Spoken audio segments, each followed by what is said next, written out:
Bom, boa tarde a todos.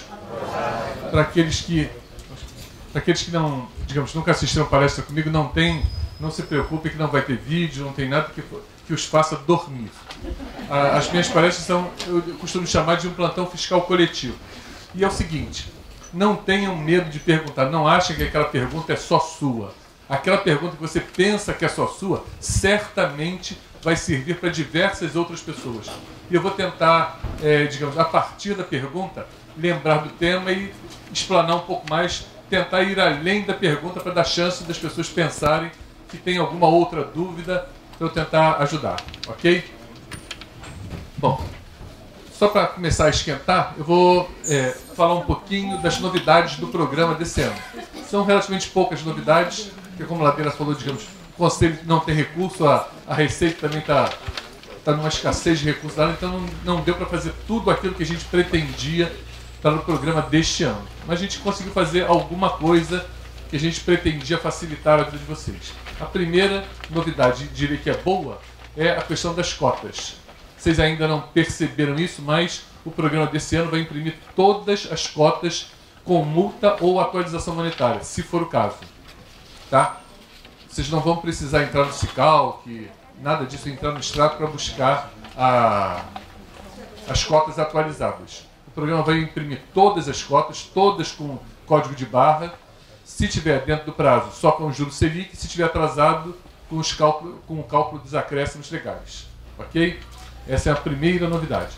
A segunda novidade, já também muito falada, é a questão dos dependentes maiores de 8 anos.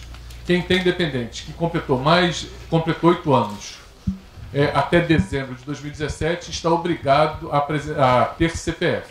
Para o ano que vem, a gente garante que todos estarão obrigados a ter CPF. Não vai ter mais limite de idade. Outra novidade do programa deixa eu tentar lembrar aqui por ordem. Estou tentando deixar a última aqui por último, mas eu vou já falar nela. É a questão da declaração de bens. Muita gente está assustada com a quantidade de informações que a gente está pedindo na declaração de bens, mas a Receita fez isso por dois motivos, quer dizer, pensando em dois viés. O social e o da Receita. O social qual é?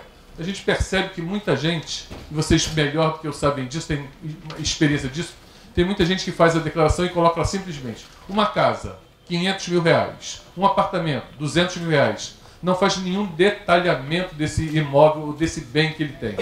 E aí o que acontece?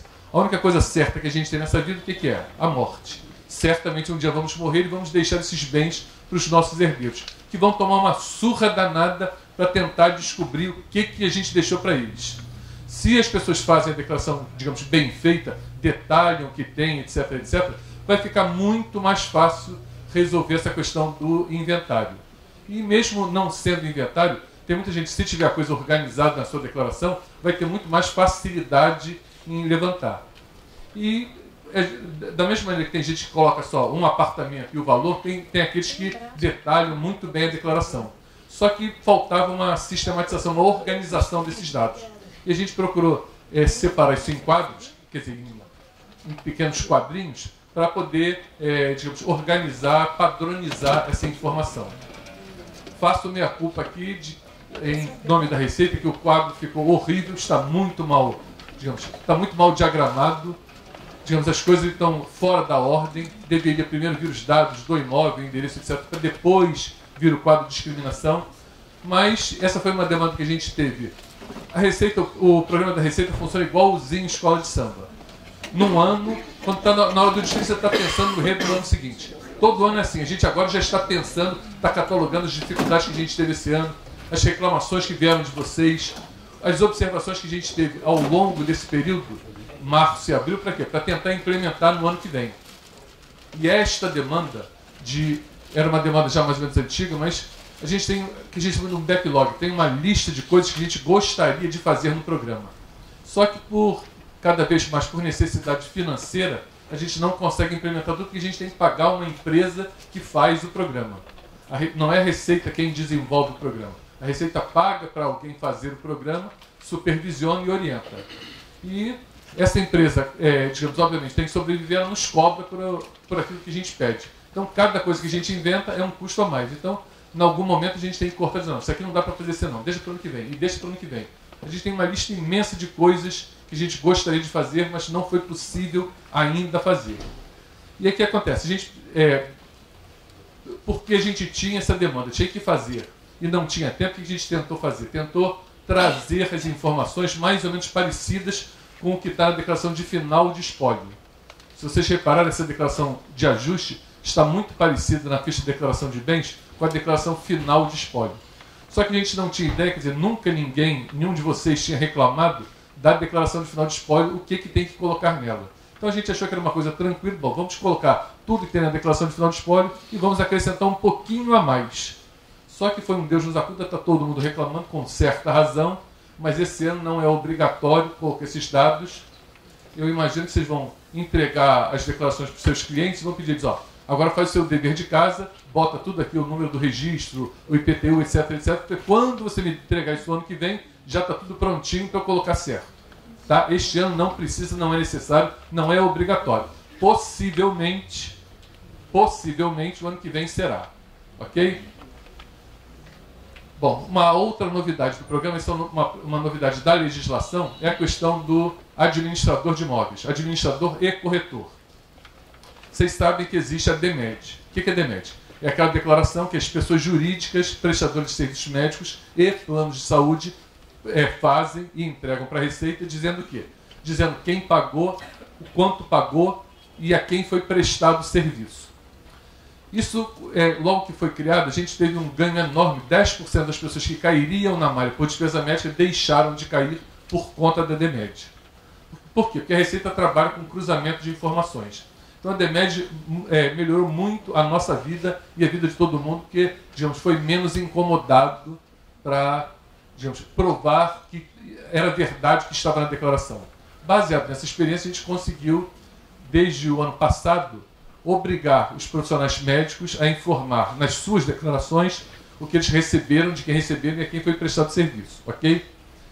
Bom, outra declaração que a Receita também tem é a DIMOB, aquela declaração que as imobiliárias entregam e fazem o contribuinte lembrar aquele aluguel que ele, não raro, esquece de colocar. Por quê? Ele esquece de colocar, a DIMOB diz que ele recebeu, a gente intima e altera a declaração dele para incluir aquele aluguel. E aí, qual foi o movimento que a gente reparou? Muita gente, digamos, por querer continuar esquecendo, passou a contratar administradores, pessoas físicas, para administrar os seus imóveis. Para evitar esse esquecimento, a gente agora está obrigando os administradores, pessoas físicas, a também colocar na sua declaração o valor do rendimento de aluguel. Diferente da DIMOB, a DIMOB diz exatamente quanto o locador recebeu de aluguel. No caso dos administradores de pessoas físicas, ele vai dizer o quanto ele recebeu de comissão. Por matemática inversa, a gente consegue inferir, que a gente consegue ter certeza de que ele teve rendimento de aluguel e consegue inferir o quanto foi esse rendimento.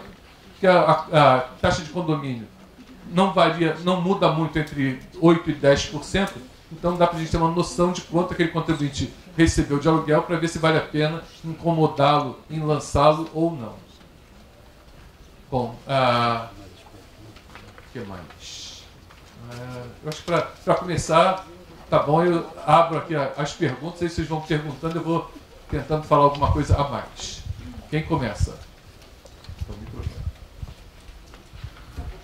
Não se acanhem de perguntar, por favor. Quem me conhece sabe que eu sou... Boa noite.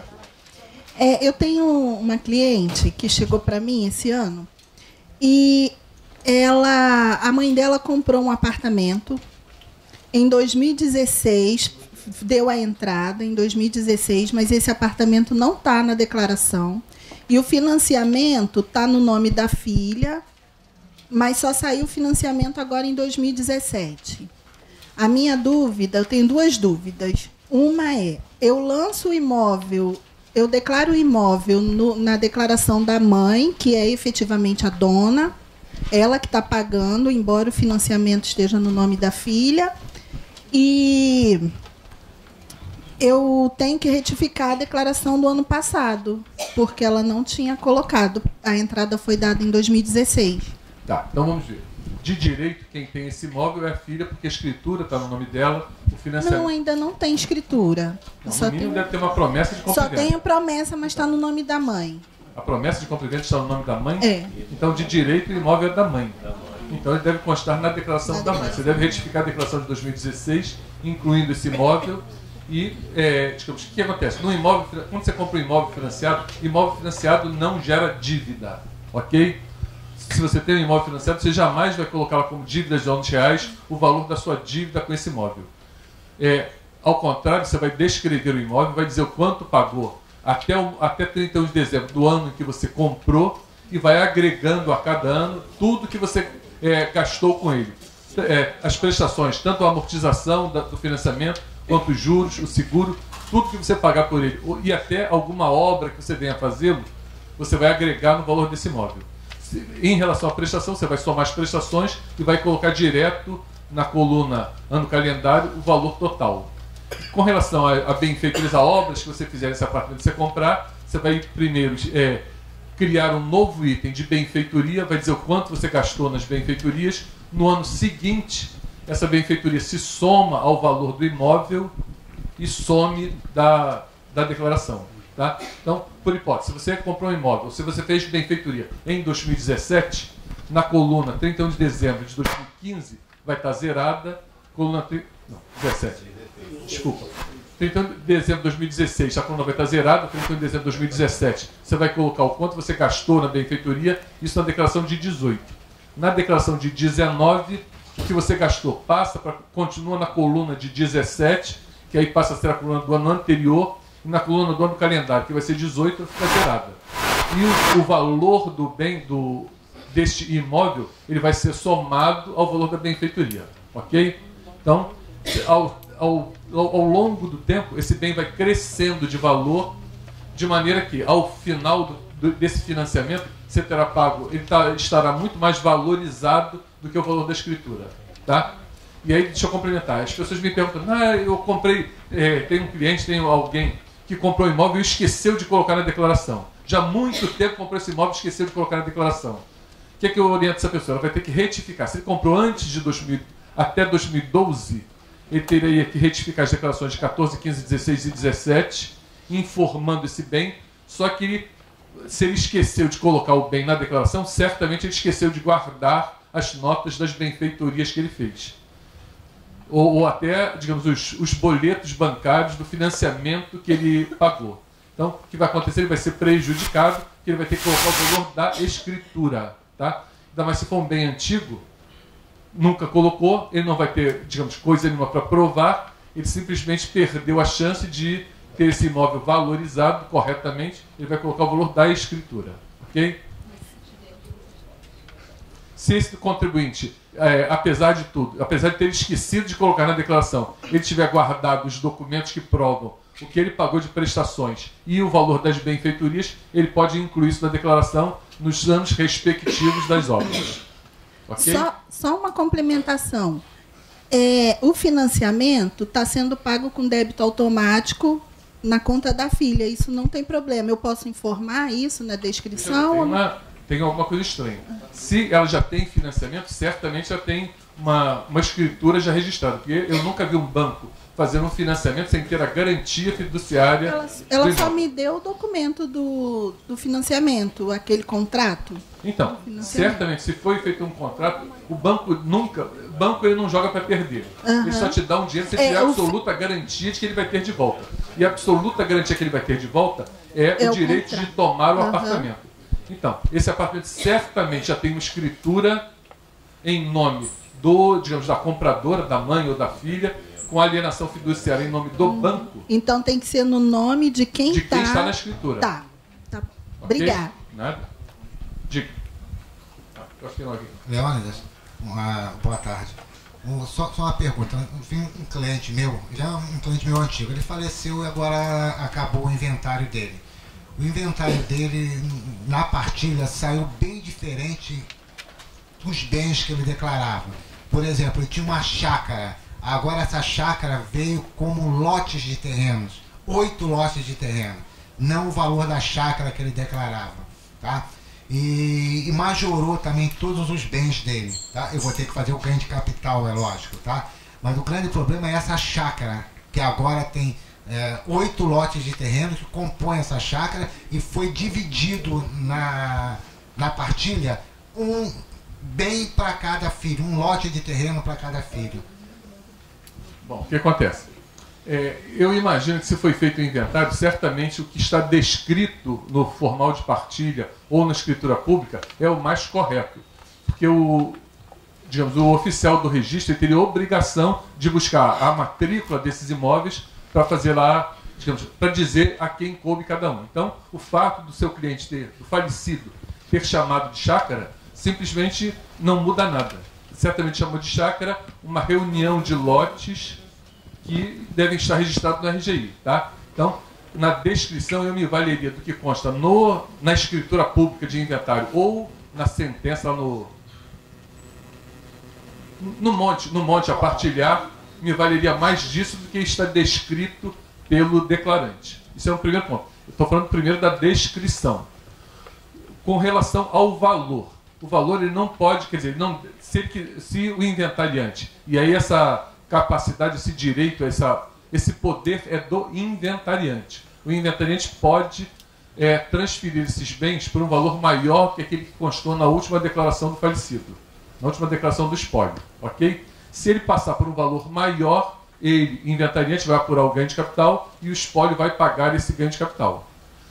Não importa o valor que conste na escritura ou na sentença. Tá? O que vale para a receita é o que consta na última declaração do espólio, quer dizer, na declaração anterior à do final do espólio.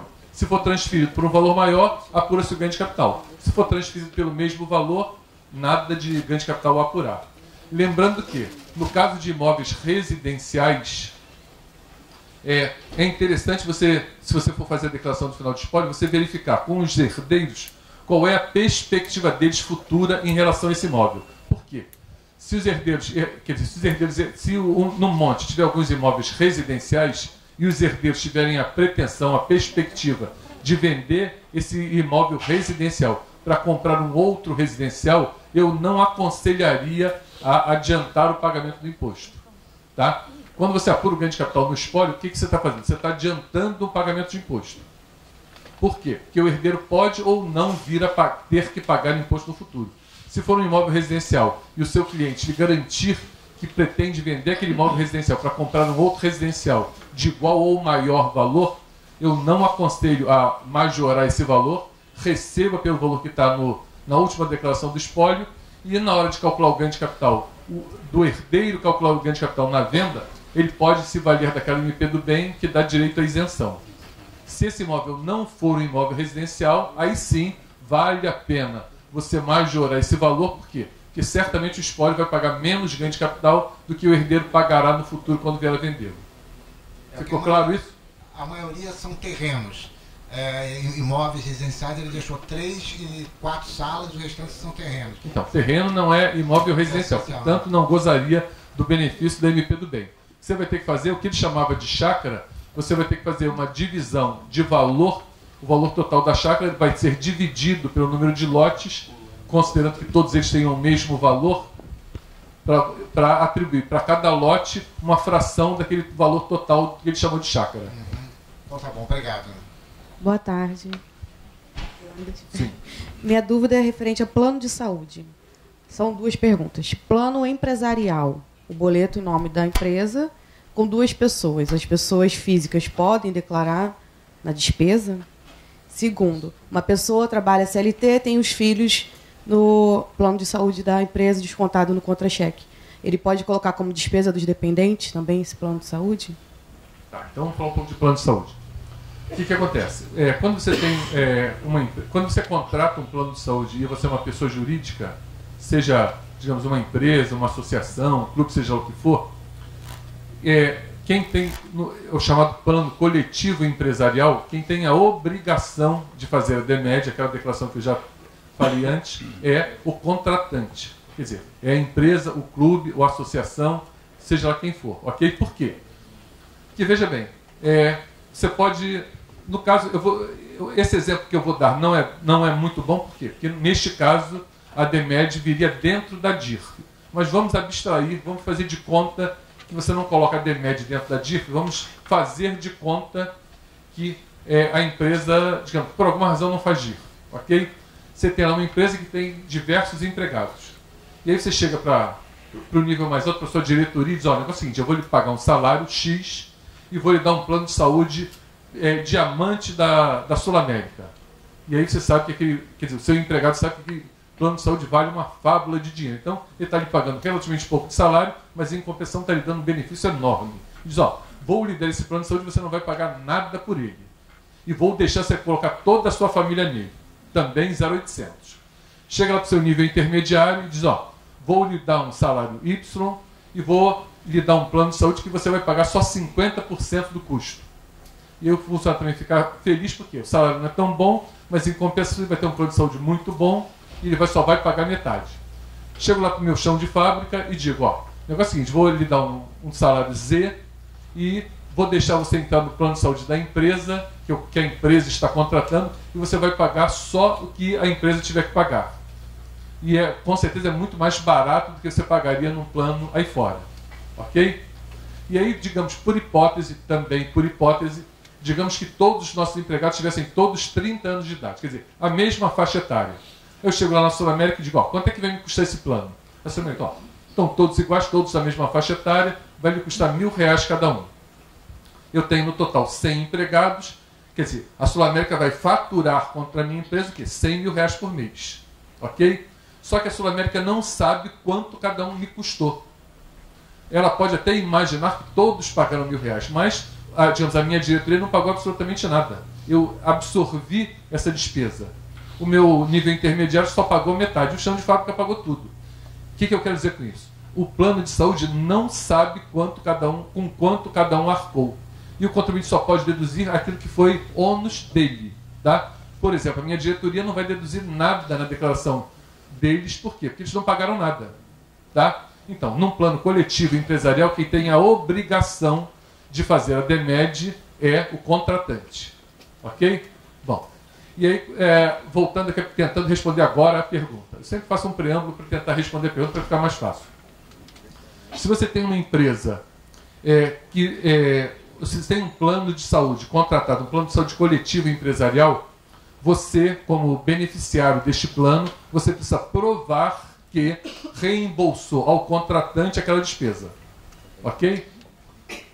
Percebeu? Na história anterior que eu contei, você tinha lá a diretoria que se beneficiava do plano de saúde, em tese poderia deduzir, mas como ele não bancou nada, ele não teve nenhum ônus, ele não vai deduzir nada. Ok? Então, num plano coletivo empresarial, que é o caso, digamos, você tem lá um plano contratado por uma pessoa jurídica, os beneficiários do plano têm que provar que pagaram essa empresa por esse gasto. Tá? Se você conseguir provar que reembolsou a empresa, você pode deduzir. Se não, não. E eu vou ampliar um pouco, pelo menos esse é o meu conceito, como eu penso, que eu não tenho nenhuma, digamos, até agora eu não vi nenhuma convicção, nenhuma, digamos, opinião formal da Receita, é a questão do MEI. Sei que todo mundo deve estar interessado no MEI. Eu diria que, o que acontece? Quer dizer, o que acontecia? Todo mundo sabe que o plano de saúde de pessoa física está cada vez mais escasso, cada vez mais caro. Por quê? Porque a ANS regula os aumentos, então os planos de saúde não querem fazer contrato com pessoas físicas porque eles vão estar limitados no aumento. E só querem fazer aumento com plano de saúde com pessoa jurídica. Parece que a coisa mudou agora, porque a ANS está exigindo que os MEIs provem que faturaram, tiveram receita nos últimos 6 meses para conseguir abrir um plano de saúde, contratar um plano de saúde. Mas, na verdade, se vê até agora, é todo mundo abrindo MEI só para ter um plano de saúde. Não faz absolutamente nada, inventa uma atividade só para ter plano de saúde. Então, se você, digamos, está nessa situação, digamos, abrir um MEI e botou a sua mulher, seus filhos, seus primos nesse plano de saúde do MEI, obviamente que eles não são seus empregados. Por quê? Porque o MEI só pode ter um. Então, obviamente, não são seus empregados. Se essas pessoas quiserem deduzir aquela despesa do plano de saúde contratado pelo MEI, o que eu diria que elas teriam que fazer? Ou teriam que ter feito? O MEI teria que ter aberto uma conta bancária e os beneficiários do plano depositarem um cheque na conta do MEI. Por quê? Isso ficaria provado que as pessoas reembolsaram aquele MEI daquele valor. Ok? E aí mais, eu orientaria aqui, escrever assim atrás do cheque que se destina aquele pagamento. Este cheque destina-se ao ressarcimento do gasto com plano de saúde tal, da empresa Joaquim da Silva, CPF tal, que é o nome empresarial do MEI. Ok? Se fizer isso, eu pessoalmente aceitaria tranquilamente essa despesa de alguém que tem um plano contratado com um MEI. Se não, sinto muito, eu não consideraria. Ok? Boa noite, né? Boa tarde ainda. Boa tarde ainda. Me perdi. Dentro da pergunta anterior, sobre a questão do encerramento do espólio, e aí no caso de um bem que passou para os dependentes, né? Aquela data que agora exige nesse novo detalhamento do imóvel, é data de aquisição. Se você não corrigiu, seria a data inicial lá da compra do imóvel, correto ou não? Não sei se eu entendi a sua pergunta. Deixa eu falar um pouquinho antes de espólio, no geral, para, digamos, até abrir chance a novas perguntas. O que acontece? Quando você tem um espólio, a data de aquisição do herdeiro é a data do falecimento, não é a data do inventário, do término do inventário. Esse é o primeiro ponto. Tá? Muita gente se confunde e acaba se prejudicando por isso. A data da aquisição é a data da abertura da sucessão. E a abertura da sucessão é iniciada com a morte. Tá? A pessoa morreu, demorou 10 anos para fazer o inventário, ele adquiriu o direito àquele bem 10 anos atrás. Ainda que ele venha, digamos, ter a sua escritura, a escritura no seu nome 10 anos depois. Ok? Esse é o primeiro ponto, digamos, que muita gente faz confusão. Bom, então a data da aquisição do herdeiro é a data da morte. A data da alienação pelo espólio, esta sim é a data da sentença, do trânsito ou da escritura pública. Tá? Então são duas. A data de aquisição dificilmente, eu diria que quase impossivelmente vai ser a data da alienação. Tá? Isso do ponto de vista do espólio. Data de aquisição do herdeiro à morte, data de alienação do espólio, a sentença, o trânsito ou a escritura pública. Tá? Esse é um ponto. Outra coisa que eu queria relembrar. Quando você, digamos, num inventário, você transfere esse bem do espólio para o herdeiro por um valor maior, você apura um ganho de capital no espólio. Quer dizer, o espólio apura o ganho de capital. Ok? Isso se dá normalmente na declaração de final de espólio. Hoje em dia, cada vez menos, mas, em geral, isso se dava na declaração de final de espólio. Ok? E aí, se você apura imposto na declaração de espólio, de final de espólio, todos sabemos, o vencimento é o quê? O último dia de abril do mês seguinte. Quer dizer, daquele exercício. O ganho de capital, normalmente, quando você apura um ganho de capital, qual é o vencimento? É sempre o último dia útil do mês seguinte ao da alienação. No caso de inventário, de final de espólio, essa data muda. O vencimento do ganho de capital é o prazo de entrega da declaração. Então, um espólio que tenha um espólio por escritura pública que tenha se encerrado em 2017 vai fazer a declaração de final de espólio em 2018, ainda que essa escritura tenha sido feita em janeiro de 2017 e, num caso comum, o vencimento do ganho de capital seria fevereiro de 2017, esse vencimento vai se dar em abril de 2018, que é o prazo de entrega da declaração. Ok? Aí tem um detalhe. Se essa declaração, digamos, se for uma declaração de final de espólio, é isso. Mas estejam atentos porque é comum, quer dizer, cada vez mais comum, as pessoas terem diversos finais de espólio, especialmente se for por escritura pública. Porque, quer dizer, eu não tenho absoluta certeza disso, mas pelo que eu tenho visto, pelo que eu tenho ouvido de testemunho das pessoas, digamos que você tem lá um falecido que tinha um bem aqui, um outro terreno em Niterói e uma chácara em Belo Horizonte. E ele vai fazer esse inventário por escritura pública. O cartório daqui não vai querer arrolar esse bem, fazer a escritura do bem de Niterói nem de Belo Horizonte. Ele vai ter que fazer um final de espólio aqui, um final de espólio em Niterói e outro final de espólio em Belo Horizonte. Então você vai ter 3 finais de espólio. O que eu disse para vocês? Se você fizer isso, esses 3 finais de espólio no mesmo ano, sem problema nenhum, por quê? que é o vencimento do ganho de capital. Se houver, se você transferir esse bem para um valor maior, esse vencimento vai se dar sempre em abril do ano seguinte. Mas imagine que você, digamos, fez o final de espólio do bem no Rio de Janeiro em outubro, em dezembro fez o de Niterói e só conseguiu fazer o de Belo Horizonte em março de 2018. Tá? Significa que em 2018 você não deverá fazer uma declaração de final de espólio. Por quê? Se você fizer essa declaração de final de espólio, você vai estar sendo induzido a achar que aquele ganho de capital apurado, o vencimento é abril de 2018. Tá?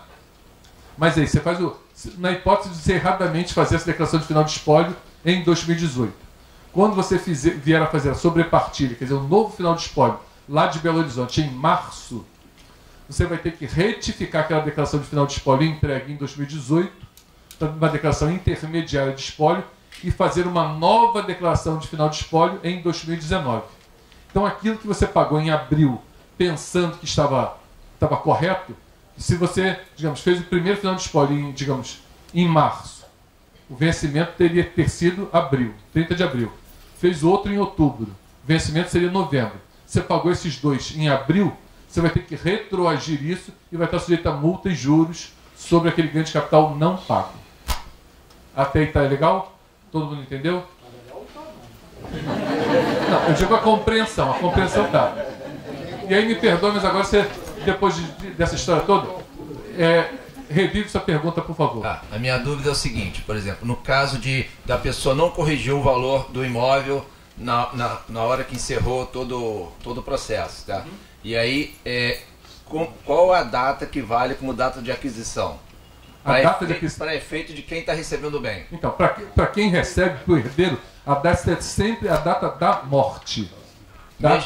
Mesmo que não tenha corrigido o imóvel, porque aí não vai perder correção. Sim, aí é que está. Então, por isso que a declaração de final de espólio é muito importante. O inventariante, ele tem um poder muito grande em relação à declaração de final de espólio. Por quê? Depende dele atribuir o valor. Imagina a pessoa que comprou o imóvel em 1958. Estaria totalmente isento, e aí morreu, digamos, em 2000, comprou um imóvel em 58, totalmente isento, morreu em 2000. O inventário foi judicial, demorou e coisa e tal, chegou agora em 2017, houve o encerramento do inventário. E aí o inventariante, se ele estiver atento, se ele estiver bem orientado, o que ele vai fazer? Ele vai pegar esse imóvel que estava na declaração do falecido por R$100 mil, um apartamento, um triplex em Botafogo, ele vai botar lá R$10 milhões. Eu, pelo menos, faria isso. Estava lá R$100 mil, eu vou botar R$10 milhões nesse triplex em Botafogo. E por quê? Porque eu vou ficar confortável que o herdeiro dificilmente vai um dia apurar ganho de capital. Certamente vai sempre vender esse triplex em Botafogo com prejuízo. Então não vai ter que pagar nada. Se o inventariante não estiver atento, o que ele faz?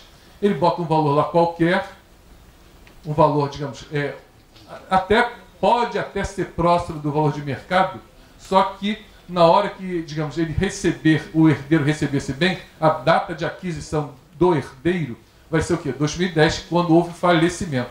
Então ele terá perdido toda aquela redução que o falecido teria tido se tivesse sido bem feita essa declaração. Ok? Então fiquem atentos na orientação dos inventariantes para, fazer uma simulação do que seria o ganho de capital. Dependendo da data da aquisição pelo falecido, pode ser vantajoso majorar esse valor do imóvel, ainda que ele pague um ganho de capital pequeno, para quando vier a receber por um valor lá em cima. Ok? Ok. Próximo. Leônidas, um cliente que sai do país, vai estudar no exterior, a princípio vai estudar durante 2 anos, existe a possibilidade de mais 2 trabalhando lá, a ideia é retornar. Pergunto, ele faz a declaração normal de saída, ele tem bens aqui, deixa saldo em conta de instituição bancária, pergunta, ele deve fazer essa declaração de saída? Bom, então vamos falar um pouquinho de saída definitiva então. Bom, o contribuinte ele sai definitivamente do país, quer dizer, ele é considerado não residente no Brasil, portanto, deixa de ser contribuinte no Brasil por duas ocasiões, digamos assim. Se ele sai do Brasil e não faz nada, não comunica nada à Receita, ele continua sendo contribuinte brasileiro até completar 12 meses da saída dele. Ok? 12 meses da saída ininterrupta. Ele tem que ficar 12 meses fora para deixar de ser contribuinte brasileiro. Se ele saiu, digamos, veio visitar a família no Natal, ele interrompeu a contagem. Só vai deixar de ser contribuinte brasileiro 12 meses depois dessa visita à família. Ok? Então, a contagem é de 12 meses consecutivos para ele deixar de ser contribuinte brasileiro. Outra hipótese é ele determinar a data de saída dele. Quando é que ele quer deixar de ser contribuinte? Ele faz a comunicação de saída até 28 de fevereiro do ano seguinte ao da saída e faz a declaração de saída até o último dia de abril do ano seguinte ao da saída. Aí vocês vão me perguntar, mas qual é a vantagem? Por que interessa, digamos, dizer que saiu ou não dizer que saiu? Fazer ou não fazer a comunicação de saída? A declaração de saída. Muito simples. O que acontece? O Brasil, ele tributa, a gente chama de tributação em bases universais. Para os contribuintes brasileiros, qualquer coisa que ele ganhe em qualquer lugar do mundo, ele tem que pagar imposto aqui no Brasil. Alguns outros países só tributam aquilo que a pessoa ganha no seu território. Por exemplo, se eu não me engano, os americanos só tributam o que você ganha no território dos Estados Unidos. O Brasil é diferente. O Brasil tributa qualquer coisa que você ganhe, qualquer ganho que você tenha em qualquer lugar do mundo. Tá? Essa é o grande lance, é a grande diferença. Por quê? Imagina esse contribuinte, ele saiu. Imagina uma pessoa que saiu para, digamos, tirou férias, resolveu ir passear na Disney. Chegou lá, começou a passear nos parques da Disney, encontrou alguém lá conhecido, achou que o inglês dele era muito bom, que se comunicava muito bem, ofereceu um emprego a ele. Então ele que saiu daqui com visto de 3 meses de turista, consegue um emprego nos Estados Unidos. E aí ele começa a trabalhar e coisa e tal, largo, digamos, deixou tudo aqui, não fez nada, enquanto começou a trabalhar lá nos parques da Disney. E começou a ganhar dinheiro. Se ele não comunica a saída dele até abril do ano seguinte, significa que tudo que ele ganhar nos parques da Disney, nos 12 primeiros meses, ele tem que pagar carnelhão aqui. Ok? Ao passo que, se ele comunicar a saída dele, arranjou um amigo lá, conseguiu um emprego no parque da Disney. Ele, opa, vou ficar por aqui. Faz a comunicação de saída, dizendo que saiu naquela data. O contribuinte ele pode comunicar essa saída até um mês antes da saída e até o último dia de fevereiro do ano seguinte. Se ele saiu em algum dia de 2017, ele faz a comunicação de saída, determinando a data que ele saiu, e pode fazer isso até fevereiro do ano seguinte, até 2018, e a declaração em abril de 2018. Tá? Então o grande lance é esse. Se ele não comunica, durante 12 meses ele é contribuinte brasileiro e vai ter que pagar no Brasil, carnelhão, sobre tudo que ele ganha em qualquer lugar do mundo. Se ele comunica a saída, a partir daquele momento, ele deixa de ter obrigação com o fisco brasileiro e vai pagar só onde ele estiver. Ok? Deixa eu só complementar aqui. Então, eu falei daqueles que deixam de ser contribuinte brasileiro. 12 meses ininterruptos para deixar de ser contribuinte. Agora, o reverso. Quando é que o contribuinte torna-se residente no Brasil? Sempre que, num período de 12 meses, ele passar no Brasil mais do que 184 dias. Significa que, quando completar 184 dias de permanência no Brasil, num período de 12 meses, a partir deste dia, ele é contribuinte brasileiro. Ok? Vocês vejam que é muito mais fácil tornar-se contribuinte do que deixar de ser contribuinte. Tá? Até por razões óbvias, isso acontece. Então, para sair 12 meses ininterruptos, para ficar, quer dizer, para se tornar 184 dias num período de 12 meses. Não importa se ele... E aí, o que eu vou tentar explicar um pouco melhor, exemplificando essa questão de tornar-se contribuinte. Imagina o pessoal que trabalha na plataforma da Petrobras. A Petrobras contrata uma empresa para prestar um determinado serviço. Essa empresa vai e contrata estrangeiros, expatriados, para trabalhar na plataforma. E vocês sabem que o regime da plataforma é, em geral, 21 dias de trabalho, 21 dias de descanso. Então esse camarada chega aqui, ele diz, eu moro na Alemanha, é um técnico da Alemanha, quero ganhar $15 mil por mês. E essa empresa contratada da Petrobras assina a carteira de trabalho deles, ó, tudo bem. E eles, ó, eu quero receber o meu dinheiro lá no banco alemão. Todo mês a empresa vai depositar os $10.000 dele lá num banco alemão. Para nós, ele é o quê? Ele não é contribuinte brasileiro. Portanto, ele recebe onde ele quiser, ele vai pagar imposto de renda lá onde ele estiver. Ok? Bom, o que acontece? Ele ficou 21 dias aqui. Bom, para trabalhar 21 dias, ele tem que ter chegado de véspera. Então, conta o dia da chegada, mais 21 de trabalho, 22. Mais um para ele sair da plataforma, chegar no continente, pegar um avião, pelo menos 23. E ele tem mais 20 dias de folga, que ele já comeu um dia de folga, tem mais 20 dias para ficar lá fora. Ele chega no 19º dia seguinte, ele pega o avião, retorna para o Brasil. Tá? Então, se vocês contarem, ele perde pelo menos a cada 21 dias, ele perde pelo menos 2 dias ficando a mais no Brasil. Se ele passasse sempre 21 em 21, dificilmente ele ficaria mais do que meio ano no Brasil. Só que como ele fica pelo menos 2 dias a mais em cada ida e vinda, certamente num período de 12 meses, ele vai ter alcançado o quê? 184 dias. Perceberam? E a partir deste dia, o que a empresa que contratou vai ter que fazer? Vai ter que pagar a ele como se fosse um brasileiro, como qualquer um de nós. Tabela progressiva, ele vai estar obrigado a fazer declaração de imposto de renda.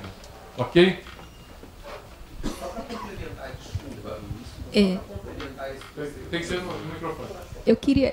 Eu não sei se você vai complementar o que eu vou perguntar, Leônia, só para ver se eu entendi direito o que você falou. Quando ele é não residente, ele fica esses 12 meses ininterruptos fora do país, e ele faz a declaração de saída. Eu entendo que o que ele ganha lá fora... Quando ele é residente, passa 12 meses ininterruptos lá fora. Neste período, se ele não fizer nada, neste período de 12 meses, ele é contribuinte brasileiro e vai pagar aqui o que ele ganha, sobre o que ele ganhar lá. Ok, mas se ele faz a declaração de saída e ele passa a ganhar lá fora, ele não deve nada aqui. Ele só vai pagar o que ele receber aqui no Brasil. Mesmo que ele tenha deixado aqui no país conta bancária, sim, imóvel, essa é a minha dúvida. Sobre os bens que ele deixa aqui, qual é a obrigatoriedade que ele tem com a Receita? Boa lembrança. Deixa eu complementar então.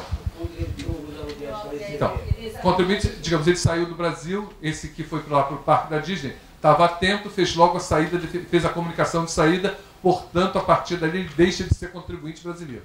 Ok? Ainda que ainda não tenha entregue a declaração, ele já comunicou à Receita que saiu naquela data, então a partir daquela data ele não é mais um contribuinte brasileiro, portanto, não tem que pagar aqui sobre o que ele ganhar nos outros lugares do mundo que não seja o Brasil. Sobre o que ele ganhar no Brasil, ele vai continuar pagando, independente de ser contribuinte brasileiro ou não. Independente de ser residente no Brasil ou não. E os ok? benefícios fiscais, assim, por exemplo, distribuição de lucro no final do exercício? Não, esse é rendimento isento tanto para o brasileiro, para o residente, quanto não residente. Não perde o benefício. Não. Então, o que acontece? O que é comum de acontecer? Este contribuinte que estava lá, foi para, digamos, lá para a Disney, ele tinha uma conta corrente aqui no Brasil e algumas boas aplicações, poupudas aplicações financeiras. Todos nós sabemos que o Brasil paga muito bem, remunera muito bem o capital. Significa que uma aplicação financeira do Brasil rende muito mais do que qualquer outro país do mundo. Tá? E aí o que acontece? Essa pessoa não tem interesse em dizer para o banco que não é mais residente. Por quê? Se ele informar para o banco formalmente que não é residente, o banco vai ser obrigado a encerrar aquela conta dele de residente e, na melhor das hipóteses, abrir uma conta de não residente. Aí você diz, mas e daí? Qual é a vantagem, qual é a desvantagem? A desvantagem é que o banco, normalmente, em geral, os bancos, quando aceitam uma conta de não residente, eles costumam cobrar umas taxas bastante altas de manutenção dessa conta. Algo em torno de R$1.000 por mês. Por quê? Tudo na vida tem uma explicação. O que acontece? O Banco Central... talvez não justifique, mas explica.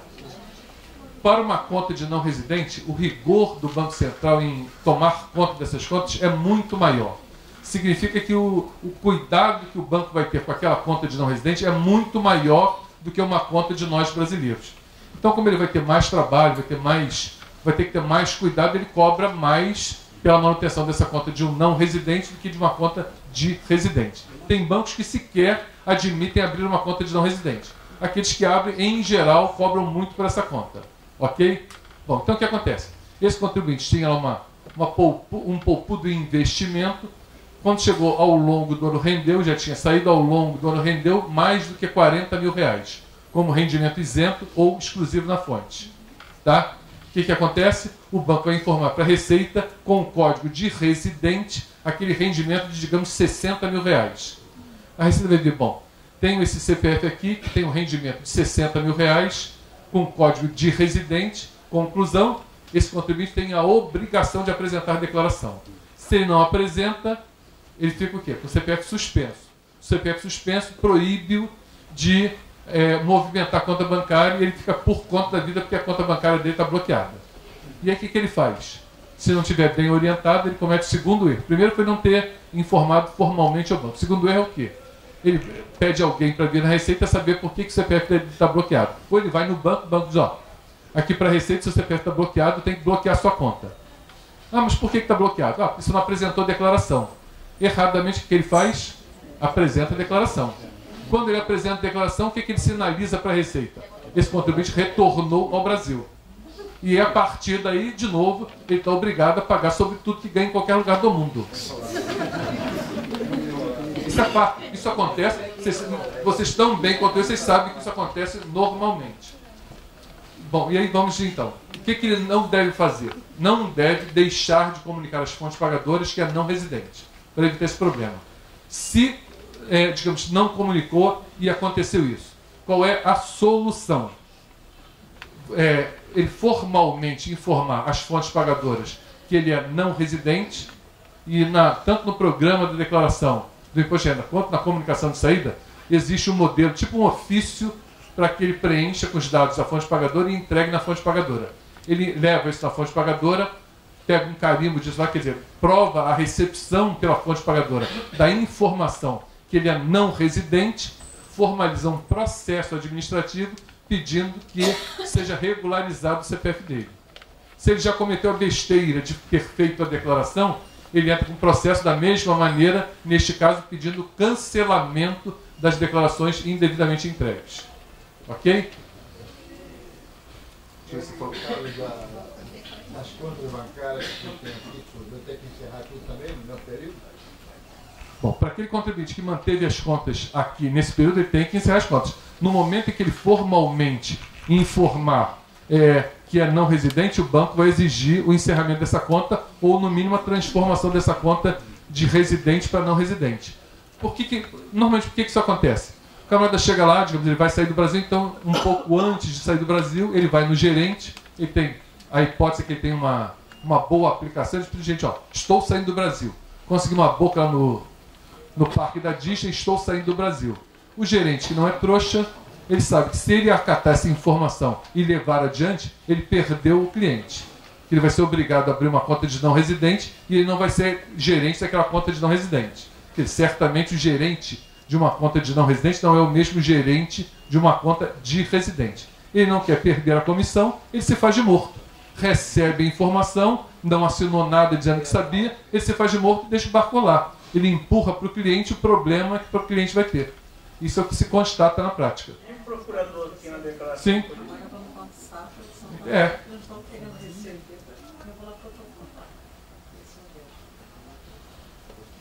Próximo.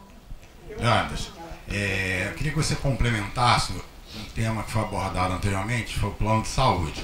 E a segunda pergunta que a colega fez, para mim, não ficou muito claro, incompleto, que é o tema quando uma família, isso tem acontecido muito, o plano de saúde é de uma única pessoa, com vários dependentes, no caso, por uma empresa única, mas dentro da residência, cada um tem a sua declaração individualizada. Okay. E se isso pode ser descontado, né? Tá, veja bem, na declaração do imposto de renda, você pode deduzir aquilo que é seu e dos dependentes que aparecem naquela declaração, ok? Quer dizer, deduz aquilo que é o beneficiário do serviço. Então, se você tem um plano de saúde seu, e você tem, digamos, 10 pessoas no seu nome, quer dizer, são beneficiários do plano de saúde, você é o titular e 10 beneficiários do plano de saúde, quem pode deduzir seria você, se todos esses 9 outros forem seus dependentes na declaração. Se aqueles que não forem seus dependentes na declaração, poderão deduzir, e aí tem 2 condições. Se eles estiverem na sua unidade familiar, quer dizer, forem seus filhos, seus pais, eles podem deduzir independente de qualquer coisa. Você vai pedir ao plano de saúde para dizer o quanto coube de despesa de cada um e eles vão deduzir nas suas declarações. Fora da unidade familiar, essas pessoas vão ter que provar que lhe reembolsaram dessa despesa. Imagina, você tem o plano de saúde, dessas 10 pessoas, você tem mulher e 4 filhos. Então são 6. Os outros 4 são seus sobrinhos, é sua vizinha, seja lá quem for. Esses outros 4 vão ter que provar que lhe reembolsaram da despesa que eles tiveram.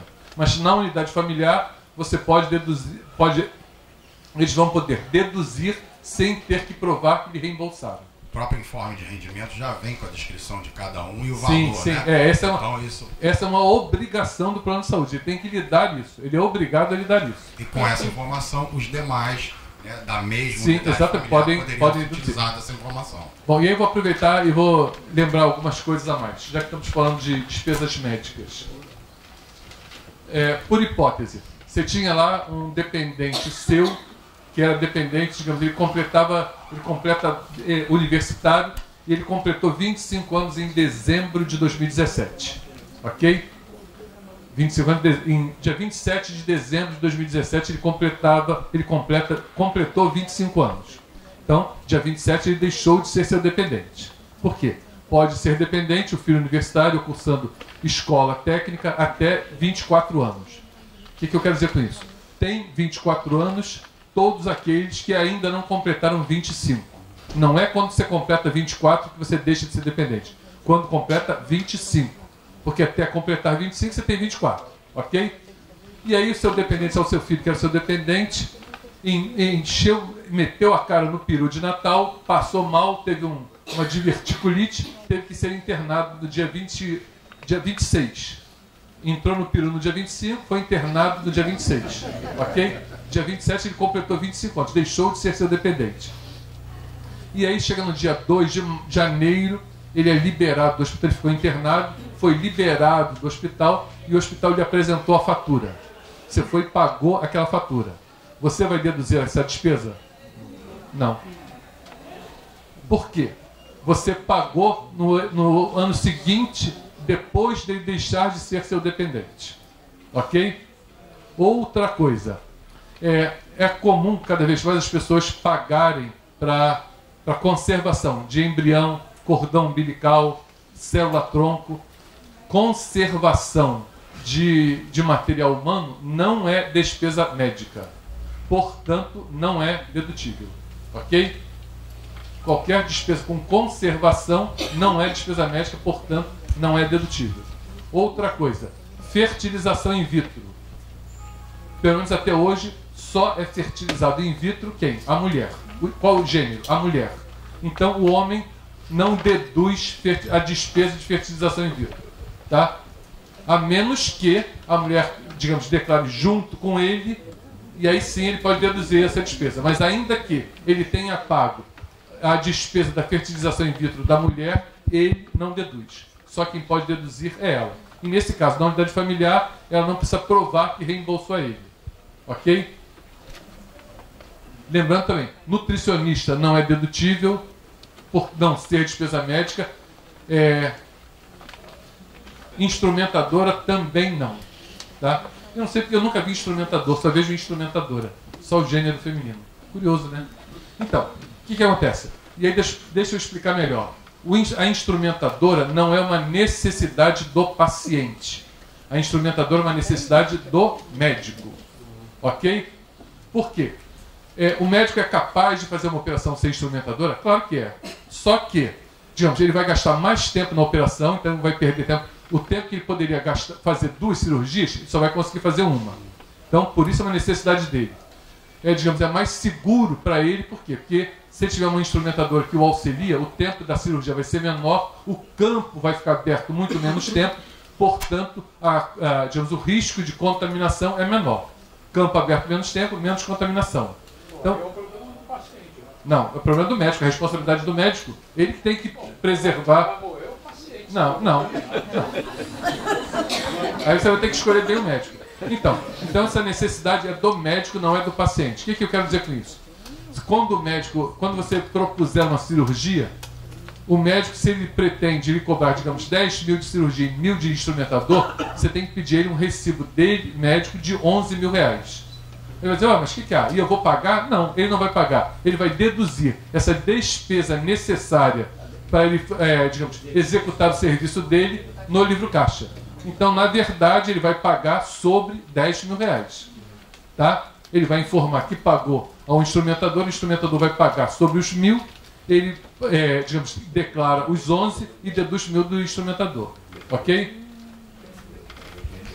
Então... Leandro, voltando ao tema da saída definitiva do Brasil, eu queria saber o seguinte, tem um campo de procurador, esse campo de procurador que é obrigatório ter um procurador, e qual o risco de ter um procurador aqui no Brasil? Com relação a se deixar alguma despesa, alguma coisa assim? Bem lembrado, eu pensei, digamos, em tocar nesse assunto, acabei me desviando, esqueci. O que acontece? Se você, digamos, é não residente e tem bens, quer dizer, relembrando, uma das condições de obrigatoriedade de se ter CPF é o quê? É ter bens sujeitos a registro público no Brasil.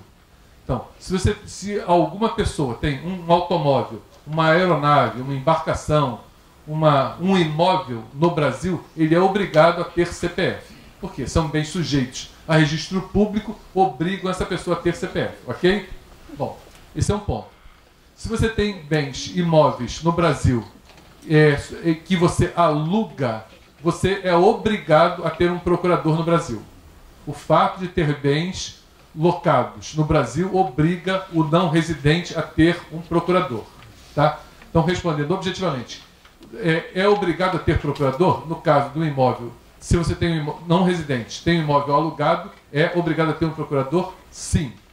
E aí, como é que você faz isso? Quer dizer, como é que a gente faz normalmente? Se você tem, nós aqui, se temos um imóvel alugado no Brasil, se a gente aluga para uma pessoa jurídica, a pessoa jurídica paga o aluguel e antes de nos entregar o dinheiro, ela pega o devido como imposto de renda retido na fonte e recolhe em nome dela a pessoa jurídica, ok? Se o nosso locatário é uma pessoa física, ele nos entrega todo o dinheiro e nós temos a obrigação de calcular o carnê-leão e pagar, ok? No caso de um não residente, o procurador, quer dizer, se esse imóvel for alugado para uma pessoa jurídica, mesma coisa, a pessoa jurídica vai saber que aquele rendimento é de um não residente, vai reter 15% sobre o aluguel, vai recolher no CNPJ dela e vai informar na DIRF com o código próprio de não residente, 9478, aquele valor de aluguel e a fonte retida, ok? Agora, se esse aluguel for de uma pessoa física, se esse imóvel estiver alugado por uma pessoa física, o procurador, e por isso ele é obrigado a ter procurador, esse procurador vai receber o bruto, quer dizer, o aluguel integral, ele, procurador, vai calcular o carnê-leão e vai recolher do CPF dele, procurador. Não é no CPF do não residente, ok? O procurador vai recolher no CPF dele, no código 9478, para não confundir como se for uma receita do procurador, que não é a receita do não residente, ele vai recolher carnê-leão, código 9478, e no ano seguinte vai fazer uma DIRF dizendo que remeteu esse dinheiro para o não residente. Ok? E esse valor, você pode transferir isso, né? No final, né? Você pode transferir a qualquer momento. A qualquer momento, né? Sim. Você vai no banco, você vai provar. O que acontece? Quando você faz uma remessa de dinheiro para o exterior, você tem que, digamos, de alguma maneira, demonstrar para o banco qual é o destino, qual é a finalidade daquela transferência. A presunção é que quando você remete um dinheiro para o exterior, você está pagando um serviço. Então, toda vez que você remete um dinheiro para o exterior, em tese você deveria pagar imposto de renda. Você deveria reter imposto de renda sobre essa remessa que você faz. Se você consegue provar que aquela remessa que você está fazendo é de um aluguel do qual você é o procurador, não há que se falar em imposto de renda na remessa.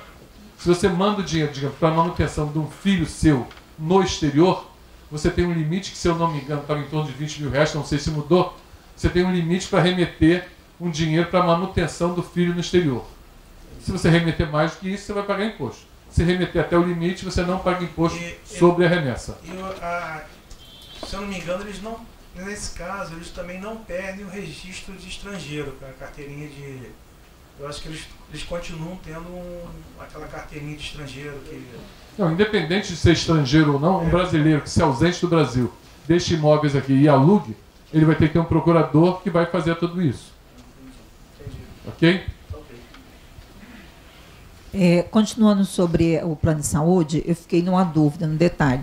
Aquele caso que você falou, né? Que a empresa paga tudo e depois vai descontando daquele funcionário, né? Então, no informe de rendimento, o valor que ele colocar é o valor que você tem que colocar que você pagou? Sim, a empresa deve informar o valor que ela foi ressarcida daquela despesa. Se não foi ressarcida em nada, quer dizer, se o plano de saúde foi para o empregado 0,800, não tem que constar nada no comprovante de rendimentos. Se ele pagou uma parte do plano de saúde, aquilo vai constar de acordo com os beneficiários do plano de saúde. Mas aí, no caso, então, ele não precisa, tipo assim, ou o plano de saúde mandar alguma coisa... O plano de saúde não. Num contrato coletivo empresarial, o plano de saúde não tem que fazer nada. Ele não sabe quanto cada um bancou. Quem tem que fazer isso é o contratante. Certo. Deixa eu continuar outra pergunta agora. Essa já foi. Continuando sobre o plano de saúde, só que um caso diferente, né? Vamos dizer, eu tenho uma cliente que ela é servidora pública. Então, ela pagou normalmente o plano de saúde dela, só que o servidor público ele recebe um valorzinho como fosse ressarcimento, ajuda, enfim, não sei, né? Esse valor que eles colocam no informe de rendimento, a gente tem que colocar naquela partezinha de dedução? Você me apertou sem me abraçar. Por quê? Não, um negócio... Não, porque tem exatamente, desde ontem, eu estou com essa preocupação. Se você tivesse me perguntado isso antes de ontem, eu diria, bom, com certeza, aquilo é uma parcela não dedutível. Não dedutível. Que você recebe de reembolso é uma parcela não dedutível. O que eu tenho observado? Bom, a gente sabe que, digamos, o Brasil tem 3 poderes. Determinados poderes da República, digamos, pagam determinados valores aos seus servidores, chamam de auxílio e consideram isso rendimento isento. Quer me parecer que seja esse caso. Existem alguns poderes da República que estão dando comprovante de rendimentos e informando que aquele ressarcimento é rendimento isento. Eu tenho 2 casos. Um caso, os 2 são funcionários públicos, só que um é do TRT e o outro é o da universidade. Né? Sabia. Então, o que acontece? No informe de rendimento do TRT, da pessoa que trabalha no TRT, o TRT colocou como fosse isento. Sim, que ele chamou de auxílio. Isso. Só que na outra pessoa que trabalha na universidade, também funcionário público... Qual poder? Da UFRJ. Poder executivo. Isso, executivo. Um poder judiciário, outro poder executivo. Isso mesmo. Então, ele colocou no informe de rendimento, não está no isento, não. Está naquela partezinha, tipo... Outras informações, mas como ressarcimento. O nome seria como ressarcimento. Então, ficou a dúvida, né? Ressarcimento. Eu teria que colocar como deduzindo ou não? Essa eu vou ficar lhe devendo. Eu tenho que admitir. Porque eu já fiz a consulta, digamos, aos superiores, estou esperando que alguém me defina isso.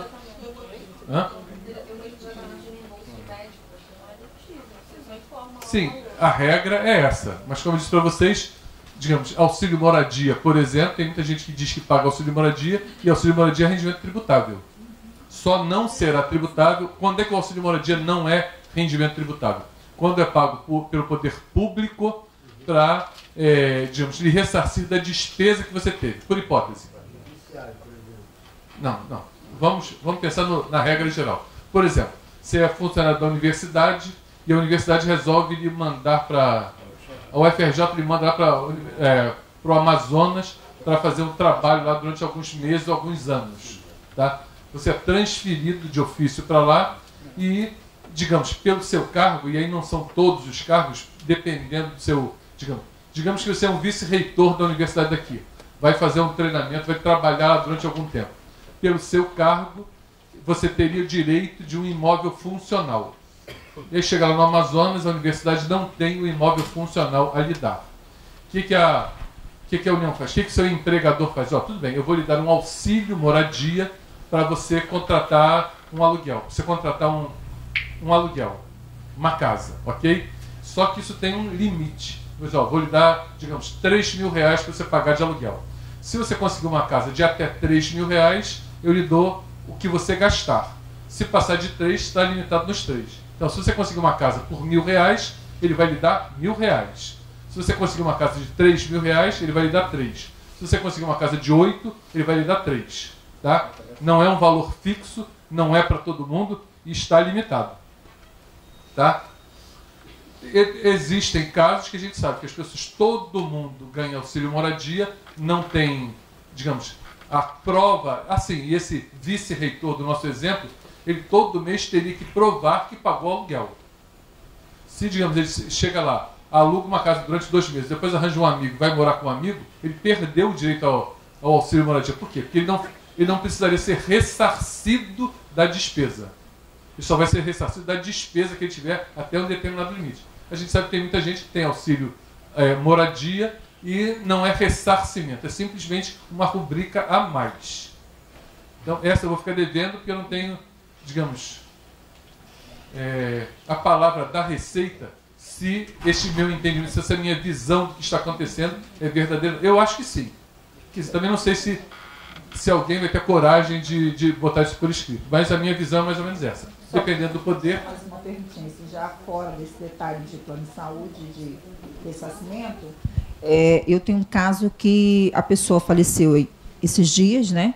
E aí eu tenho que fazer a declaração dela do ano passado. Só que o que acontece?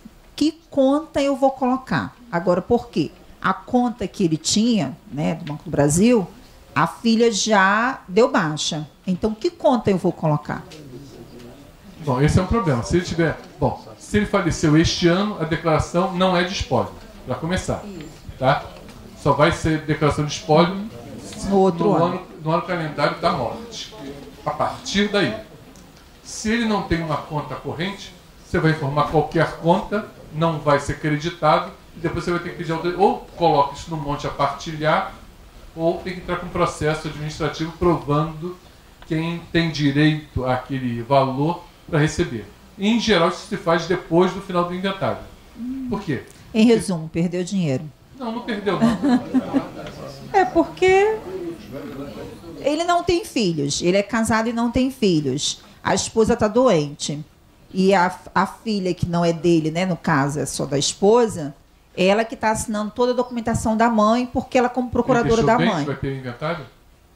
Deixou uma casa. Não sei se vão fazer inventário, porque a mãe mora na casa. Os filhos que não é dele, que é da mulher, mora na casa. Eu acredito que eles nunca vão fazer inventário. Então, eu aconselharia a fazer, porque se a mãe morre e não herdou, vai ser um problema os filhos dela se habilitarem na herança, já que ele não tinha filhos. Então eu aconselharia que fosse feito o inventário para que a mãe passe a ter esse bem, e aí os filhos da mãe herdam o bem no futuro. Porque senão depois ninguém vai ter direito, no caso. Vai ser complicado, porque eles não são herdeiros, os filhos dela não são herdeiros dele. Então, na declaração eu coloco qualquer conta? Sim. Porque a dele já foi cancelada. Nesse caso é até interessante, digamos, você fazê-lo cair na malha, provocar que ele caia na malha, porque depois de disponibilizar o dinheiro no banco, ele para de render. Tá? A restituição só rende até o momento que a Receita, digamos, disponibiliza no banco. Disponibilizou no banco, ela entende que não é mais problema dela, está à disposição do contribuinte, parou de render Selic. Então, se ele for idoso, aí tem... sim, uma novidade desse ano, já que eu falei vou complementar. Se ele for idoso, ele vai ter prioridade no pagamento. Vai receber possivelmente em junho, quer dizer, vai ser disponibilizado em junho. Se esse inventário demorar, o dinheiro vai ficar lá parado e perdendo valor. Uma novidade desse ano, mais uma novidade que eu lembrei, é a questão da prioridade. A partir desse ano, os professores têm prioridade como os idosos e os portadores de necessidades especiais. Professor tem prioridade. E aí, como é que se identifica? Não, contador ainda não. Como é que se identifica? Como é que se identifica o professor para dar essa prioridade a ele? Ele tem que, digamos, a maior fonte pagadora dele tem que ser de uma instituição de ensino. Tá? A Receita vai ver se, digamos, a maior fonte pagadora daquele contribuinte é de uma instituição de ensino, tem nas suas atividades ensino? Tem. Se tiver, e essa for a maior fonte pagadora dele, ele vai ter prioridade. Próximo. Posso? Posso? Então, eu tenho um cliente que ele é naturalizado brasileiro, mora aqui no Brasil já tem 30 anos, só que ele é aposentado aqui no Brasil, mas ele também é aposentado lá na Áustria, no país dele. A aposentadoria dele lá, ele nunca retirou a aposentadoria dele. E para melhorar, ele ganhou uma herança de um tio que morreu para lá. Então, um dinheiro bom que ele tem. E ele ficou preocupado se ele vai, como é que chama, tributar essa herança e esse dinheiro que está lá da aposentadoria que ele nunca pegou. Tá. Bom, a nacionalidade não importa para efeitos de tributação. Neste caso, digamos, como ele é residente no Brasil, quer dizer, ele é um contribuinte brasileiro, a menos que o país de onde ele recebe essa pensão tenha acordo de não bitributação, ou pelo menos reciprocidade, ele tem que apurar o imposto recebido lá como carnelhão. Se pagou imposto lá, ele compensa o imposto de lá com o que ele receber, com o imposto apurado aqui, até o limite de não ter restituição. E se não tiver acordo, ele vai ter que fazer carnelhão e juntar com a aposentadoria daqui. Mesmo ele nunca pegou esse dinheiro, segundo ele. Não, ele pode não ter. Não. Uma conta no país. Não, você quer dizer que ele nunca retirou esse dinheiro da conta. Nunca. Mas desde o início está à disposição dele. Isso lá. Então, o fato gerador é a disponibilidade. Se o banco, digamos, o órgão pagador da aposentadoria disponibilizou esse dinheiro no banco, o dinheiro é dele. Entendeu? Então, no momento em que disponibilizou, no dia do pagamento, o banco disponibilizou a fonte pagadora disponibilizou no banco, ele está devendo. Tem que calcular carnelhão e pagar até o mês seguinte. Ok? Quanto à herança é rendimento isento.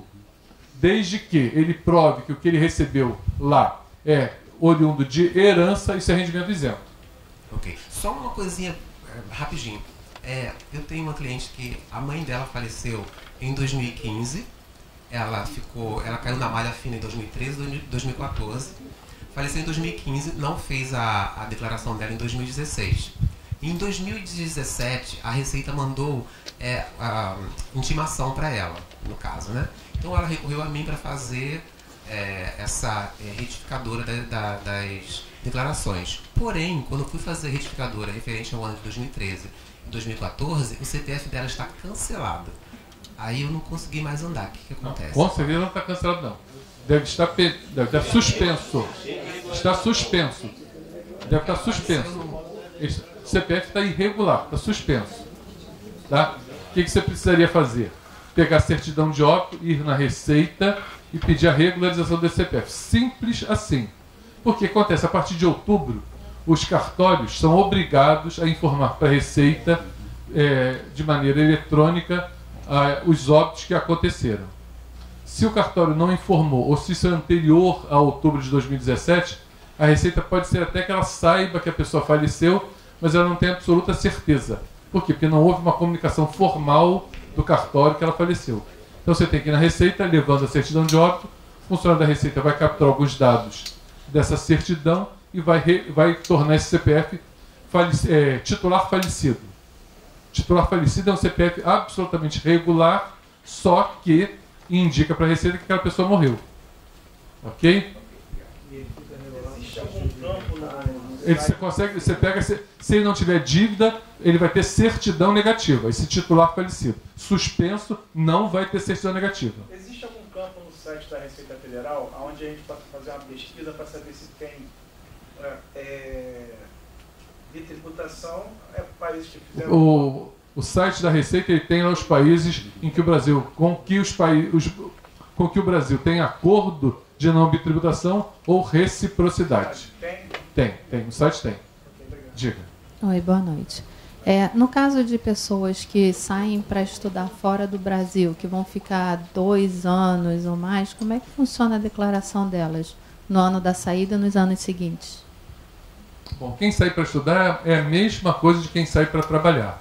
Só que, se você vai estudar, digamos, e você não faz a comunicação de saída, você, a princípio, você não tem nenhum prejuízo, porque não vai interferir, porque você não ganhou nada lá.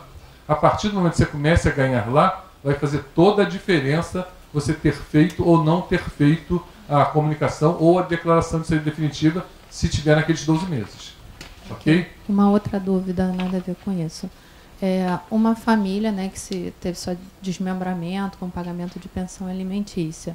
A mãe, que é tutora dos filhos, pode declarar os filhos numa declaração separada para que ela não seja penalizada com uma tabela maior de imposto de renda? Então a criança ficaria com a pensão, as despesas de saúde? Eu diria que deve. Em geral, em regra, deve. Por quê? O que é muito comum as pessoas errarem? O ex-marido, digamos, promete pagar pensão para os filhos. Alguns erros. Promete pagar pensão, quer dizer, se compromete a pagar pensão para os filhos. Ele só pode deduzir essa pensão, só vai poder deduzir essa pensão se essa pensão constar num acordo ou numa sentença judicial. Tá? Digamos, quem tem filhos menores não pode fazer separação por escritura pública. O Ministério Público não permite. Tem que ser ouvido o Ministério Público numa separação em que há menores envolvidos. Então, se tem menor, só separação judicial, ok? Então ele digamos, se obriga a pagar pensão. E aí quais são os erros comuns que ele comete? Como os filhos são pequenos, ele diz que vai pagar aos filhos e vai depositar na conta da mãe. Então, erradamente, ele informa a mãe como beneficiária da pensão. Isso faz o quê? Faz com que a mãe caia na malha por omissão de rendimento e ele caia na malha porque a quem ele pagou a pensão não confirmou que recebeu a pensão dele. Então, ambos caem na malha. Ok? Esse é o primeiro ponto. Leônidas, boa noite. Uma informação. Com respeito a dependente, essa questão que você acabou de falar agora, o pai paga a pensão e coloca, no caso, as filhas como dependente dele. No caso, a mãe não coloca, ela não faz declaração. Aí, em determinado ano, ela faz declaração e coloca as filhas como dependentes.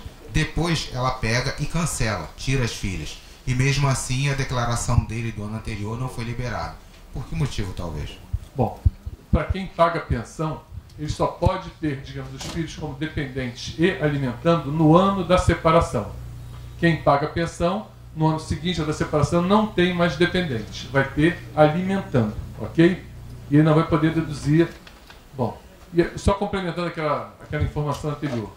Então, o erro que normalmente eles cometem é o marido dizer que pagou a ex-mulher quando, na verdade, pagou os filhos.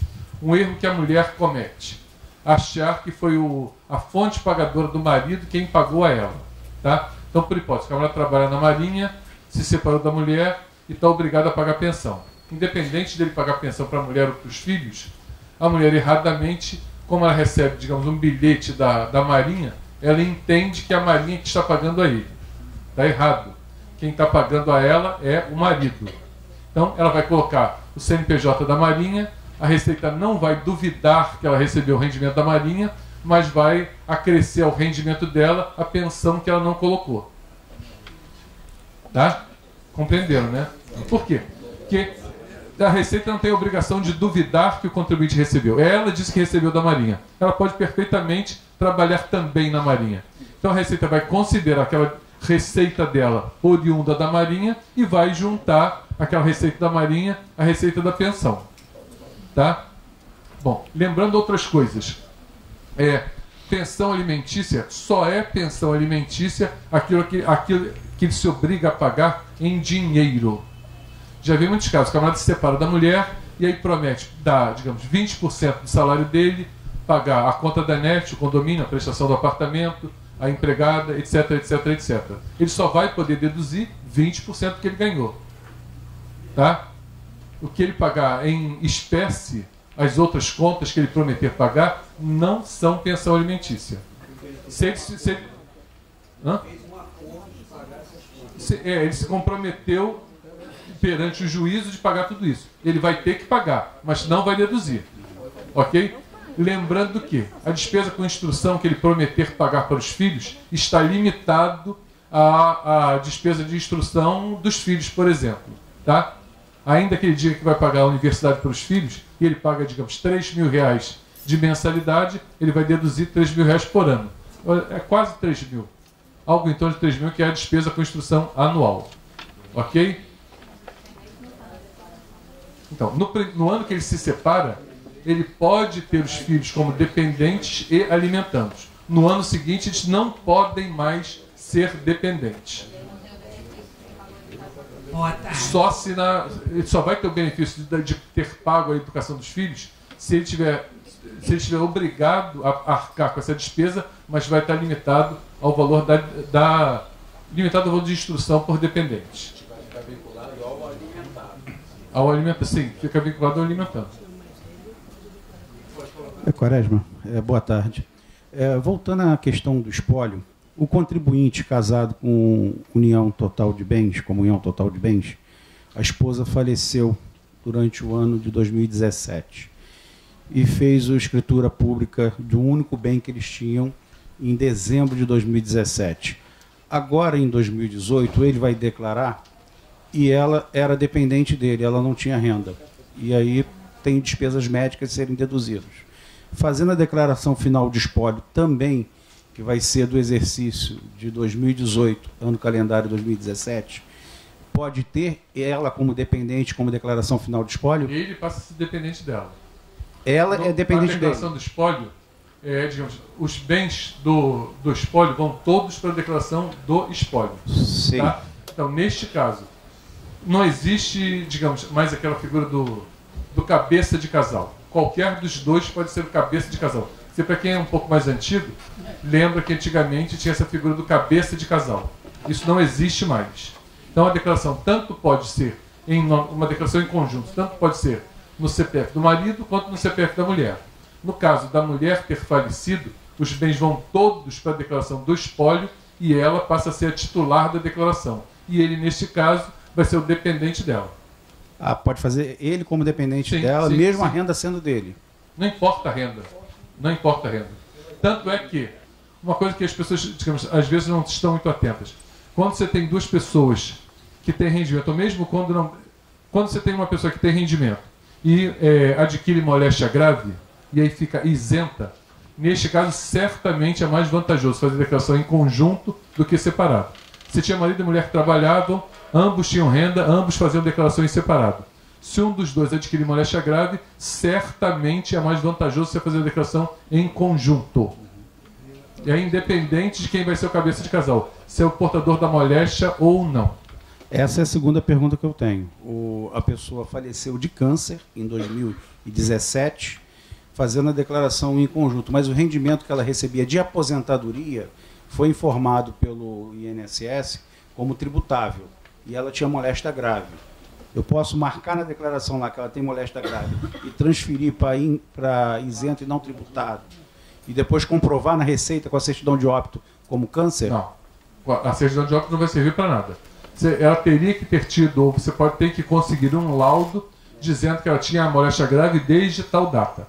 Se por hipótese ela morreu em outubro de 17, você conseguiu um laudo dizendo que ela tinha moléstia grave desde janeiro de 2017, o rendimento dela todo de aposentadoria vai ser isento. E aí você faz as duas declarações, todas aquelas despesas dela vão entrar na declaração em conjunto com o marido, então ela não vai ter rendimento, mas vai ter despesa que vai diminuir a renda do marido, fazendo com que ele pague menos imposto. Mas, então a renda dela vai ser tributável? Não. Se você conseguir um laudo dizendo que ela desde janeiro tinha moléstia grave, o rendimento, a renda dela vai ser toda isenta. Eu considero... de aposentadoria. Ok. Um laudo de um órgão público oficial, um hospital público. Até UPA serviria, mas tem que ser um órgão público. Ou seja, tem que pegar o prontuário dela, levar no hospital público para pegar o laudo. Sim. Ok? Pode ser para a Receita Direta ou para fontes pagadoras? Não. Se você tem moléstia grave e leva esse laudo para a fonte pagadora, ela para de reter na fonte e você começa a se beneficiar de um salário maior, de um líquido maior naquele momento. Se você não leva isso à fonte pagadora, ou se a fonte pagadora não reconhece, você vai ter a devolução daquela fonte só na declaração. Com a apresentação desse laudo, a receita no processo. Sim, ele vai fazer a declaração, vai cair na malha, vai ser intimado, ele apresenta o laudo e resolve o problema. Leônidas, boa tarde. Boa tarde. Eu tenho um cliente que entrou com uma ação contra o INSS pedindo uma revisão de benefícios. Ganhou 200 mil e pagou 60 mil ao advogado. E eu não sei se esse rendimento foi ou não tributável, é ou não tributável, porque não teve desconto de Revisão de aposentadoria com certeza é rendimento tributável. Não, a menos que... de benefícios do INSS. Sim, então, revisão de benefícios de aposentadoria é rendimento tributável, a menos que esta pessoa seja portador de moléstia grave. Tá? Aí só um senão, antes que eu me esqueça. Cegueira monocular é considerado rendimento moléstia grave. Tá? Cegueira é moléstia grave e agora cegueira monocular também é considerado moléstia grave. E outra coisa, a lei falava em que são isentos os rendimentos de aposentadoria, reforma ou pensão, inclusive pensão alimentícia judicial. O entendimento atual é que os rendimentos de reserva, da reserva, também são rendimentos isentos de portador de moléstia grave. Tá? Essas são as novidades. Cegueira monocular e reserva. Antes era só reforma. Uma segunda pergunta. Assim, não, deixa eu complementar a sua pergunta. Então, o que acontece? Certamente, essa pessoa ficou isenta porque o número de meses... Antigamente, quando você recebia um atrasado, você somava esse atrasado ao seu rendimento do ano. A partir de 2010, o que você recebe atrasado é chamado rendimento recebido acumuladamente, você leva em conta o número de meses. Então, possivelmente, o número de meses que essa pessoa, digamos, teve o benefício revisto, fez com que ela ficasse isenta. Então o rendimento é isento? Não. O resultado da apuração do rendimento pode ser isento. O rendimento é tributável, mas a apuração do imposto pode fazer isento. Mas é um valor significante. Você diz mensalmente? Veja bem, se por hipótese ela ganhou, você disse que ela ganhou 60 mil reais. Não, ela ganhou 200 mil, pagou 60 ao advogado. Ela ficou com 140. Se ela ganhou 200 mil, digamos que ela ficou, por hipótese, ela demorou 100 meses recebendo um benefício defasado, errado. Tá? Sim. Você pega esses 200 mil, grosseiramente falando, você pega 200 mil, divide por 100, que é o número de meses, e ela terá ganho, em média, 2 mil reais por mês. 2 mil reais está dentro do limite de isenção. Okay. Então ela não vai pagar imposto. Tá? Lembrando de uma coisa, já que você tocou no assunto, eu vou... Por isso que eu digo, vocês vão me perguntando, eu vou lembrando das coisas e vou falando. Quando você recebe, digamos, por hipótese uma causa, um rendimento oriundo de uma ação judicial, você pode ter esse rendimento todo considerado tributável, pode ter esse rendimento todo considerado isento, ou pode ter parte tributável e parte isento. Ok? E aí vamos aos detalhes. No caso de um rendimento recebido acumuladamente, no caso de um rendimento desse judicial, se for no contexto da rescisão, o juro é rendimento isento. Se não for funcionário público e ele receber isso no contexto da rescisão, o juro é rendimento isento. O que eu chamo de contexto da rescisão? É se ele foi demitido. Imagine alguém que, digamos, entrou para um banco para auxiliar de serviços gerais. Todo mundo que já assistiu minha palestra, eu costumo, já ouvi isso, mas eu ainda não consegui um exemplo melhor que clarifique mais. Então, o camarada entrou para o banco, ele era economista, perdeu o emprego e se submeteu a trabalhar no Itaú, tá? Como auxiliar de serviços gerais. Auxiliar de serviços gerais é aquele nível mais baixo. O banco prometeu pagar ele 2 mil reais por mês. Ok? No terceiro dia de trabalho, o gerente percebeu que ele era muito bom, cara formado e tal, bem conceituado, resolveu experimentá-lo, colocá-lo na tesouraria. Ele começou a trabalhar na tesouraria, uma semana depois tinha virado tesoureiro da agência. Tá? Obviamente o tesoureiro não ganha R$2.000. Quer dizer, se o auxiliar de serviços gerais ganha 2, o tesoureiro vai ganhar, sei lá, 5, 10 mil reais. Ok? E ele começou a reclamar com o gerente, ó, estou trabalhando de tesoureiro, estou ganhando R$2.000. Não, vou resolver sua vida, vou resolver sua vida. O tempo foi passando, o gerente não resolvia a vida dele, e aí ele cansou de 5 anos naquela vida, ele resolveu entrar na justiça. Obviamente, entrou na justiça, o banco recebeu o aviso, a intimação para comparecer na audiência. Assim que o banco tomou ciência, disse que ele fez? Demitiu o funcionário, obviamente. Então, e aí, 8 anos depois, quer dizer, então ele trabalhou 5 anos como tesoureiro, entrou na justiça, foi demitido, 8 anos depois saiu a sentença. E ele ganhou um bom dinheiro na sentença. O que acontece? Ganhou um bom dinheiro por quê? Porque ele demorou pelo menos 13 anos do início da ação, daquilo que foi considerado, porque a ação trabalhista, vocês sabem que ela retroage 5 anos. Então, desde o início da ação até ele receber, demorou 13 anos, então tinha um valor considerável de juros naquele valor recebido. Como ele foi demitido, esse rendimento dos juros é rendimento isento. Se essa mesma pessoa, se esse mesmo economista, depois de 5 anos, encheu o saco, viu que não ia ser, digamos, aproveitado, pediu demissão e entrou na justiça. A mesma coisa, demorou 8 anos para receber. Quando ele receber, o rendimento dele vai ser totalmente tributável. Ok? A menos que ele, daquele bolo que ele recebeu tivessem verbas isentas. Tipo fundo de garantia, férias indenizadas, etc, etc, etc. Tá? E aí vem mais um detalhe. Obviamente, para ele entrar na justiça, ele teve que contratar um advogado. Se ele pagou, digamos, 100 mil reais para o advogado, se ele recebeu 500 mil e pagou 100 mil ao advogado, e desses 500 mil, digamos que 200 mil era rendimento isento, ele vai ter que proporcionalizar aquilo que ele pagou ao advogado para receber o rendimento tributável. Ele não vai poder deduzir os 500 mil reais, ok?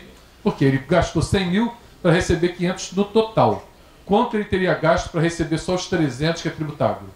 Você faz uma regrinha de 3, você sabe quanto você pode deduzir como advogado. Ok? Próximo. Aqui, por favor. Voltando à questão do espólio, eu fiquei na dúvida quanto ao momento de reconhecimento, a transferência dos bens do espólio para o herdeiro. Você diz que o momento da aquisição é o momento da morte do espólio. E o momento de registro na declaração é o momento da transferência após a transferência do espólio, é isso? Veja bem, numa declaração de final, quer dizer, você tem lá o inventário, encerrou-se o inventário, e aí lembrando, se for um inventário judicial, eu já falei, né, dos prazos. Então, se for um inventário judicial, não, esse pedaço não falei não. No inventário judicial você tem sempre 2 datas, a data da sentença e a data do trânsito. O que é o trânsito? O trânsito é aquele período que se dá para que as outras pessoas tomem conhecimento daquela decisão para reclamar da decisão. Ok? Imagina, o camarada morreu, ele achava, quer dizer, a mulher, a viúva, achava que os herdeiros seriam ela e 3 filhos.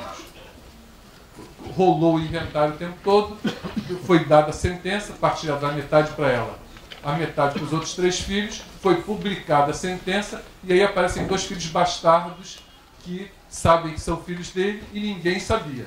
Então esse tempo do trânsito é justamente para os bastardos reclamarem o direito deles sobre aquele bem. Tá? Então nós temos duas datas, a da sentença e a do trânsito. A da sentença vai definir o programa que vai ser usado.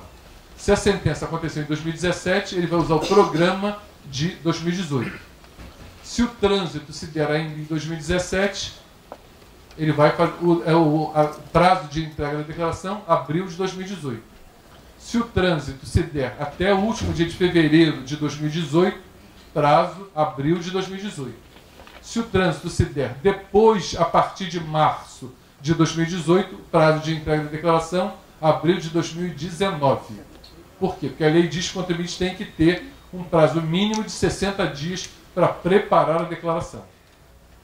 Ok? Então, agora respondendo objetivamente a pergunta, a data da aquisição pelo herdeiro é a data da morte, de quem deixou o bem.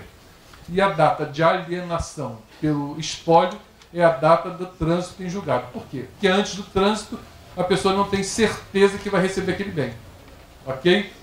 Quer dizer, certamente o cartório não vai fazer escritura daquele bem em nome do herdeiro se não tiver havido o trânsito. Porque pode aparecer um bastardo reclamando e aquele bem deixa de ser do herdeiro. Ok?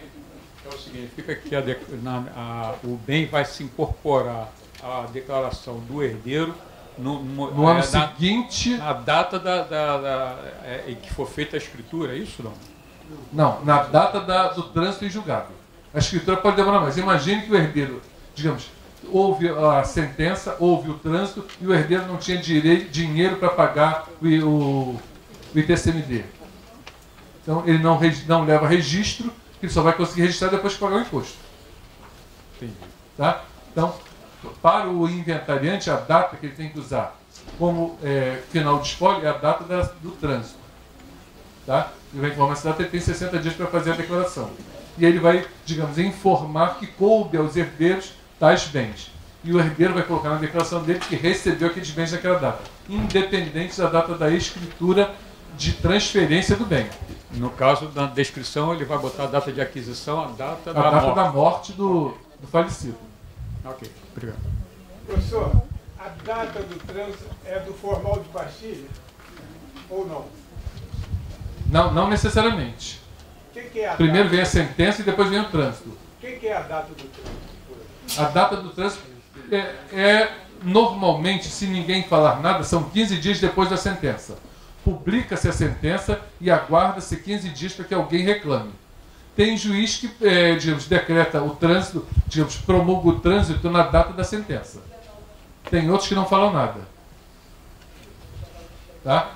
O trânsito é exatamente aquele período que, digamos, a sociedade tem para reclamar. É mais ou menos o mesmo raciocínio dos proclamas no casamento. Quando você está para casar, você vai lá no cartório, prepara tudo, e aí, lembra que hoje em dia quase não se fala mais nisso, mas quando eu era mais criança, a pessoa dizia, vamos escorrer os proclamas. Proclamas é o quê? É contar para a sociedade que o João vai casar com a Maria. Para quê? Para que se alguém souber alguma coisa que impeça o casamento, poder estar presente na data do casamento para impedi-lo.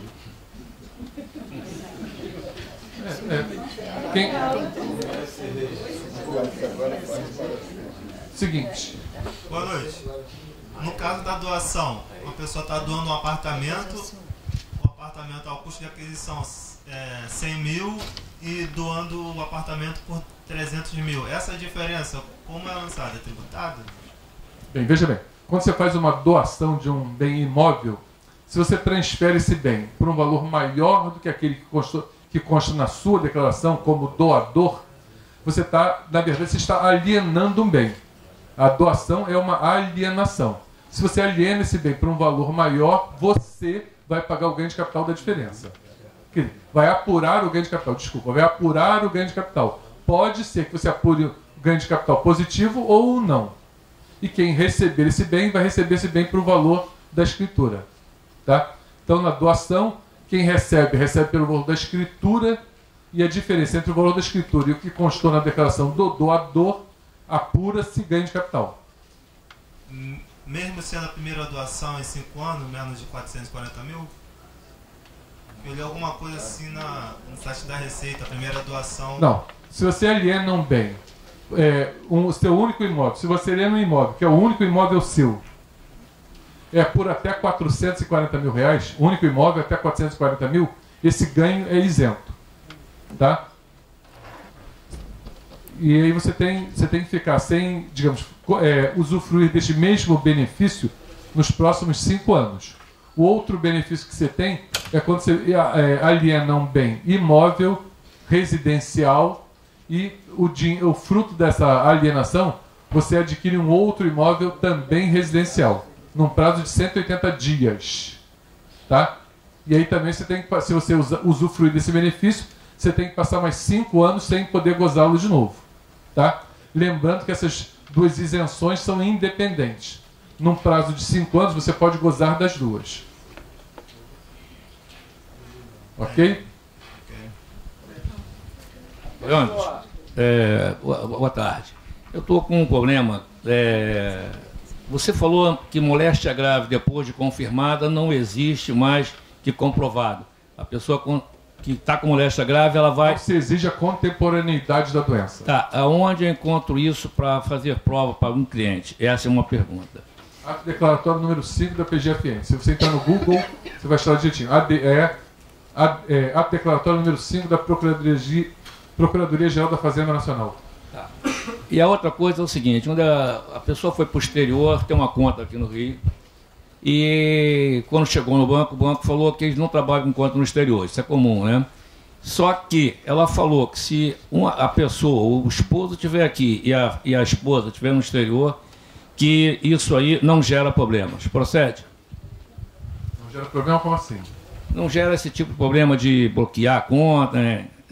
Essas coisas. Não, eu estou entendendo que nesse caso ele não vai pagar, digamos, quem remeter não vai pagar imposto de renda. Como eu falei, se você remete um dinheiro, a presunção é que você está pagando um serviço. Então, nessa remessa você vai ter que reter, digamos, se você quer mandar, por hipótese, $100 mil, você vai, digamos, vai ter que desembolsar 120, por hipótese. Não estou dizendo que a alíquota seja essa. Você vai ter que desembolsar um pouco mais, porque você vai ter que pagar o imposto.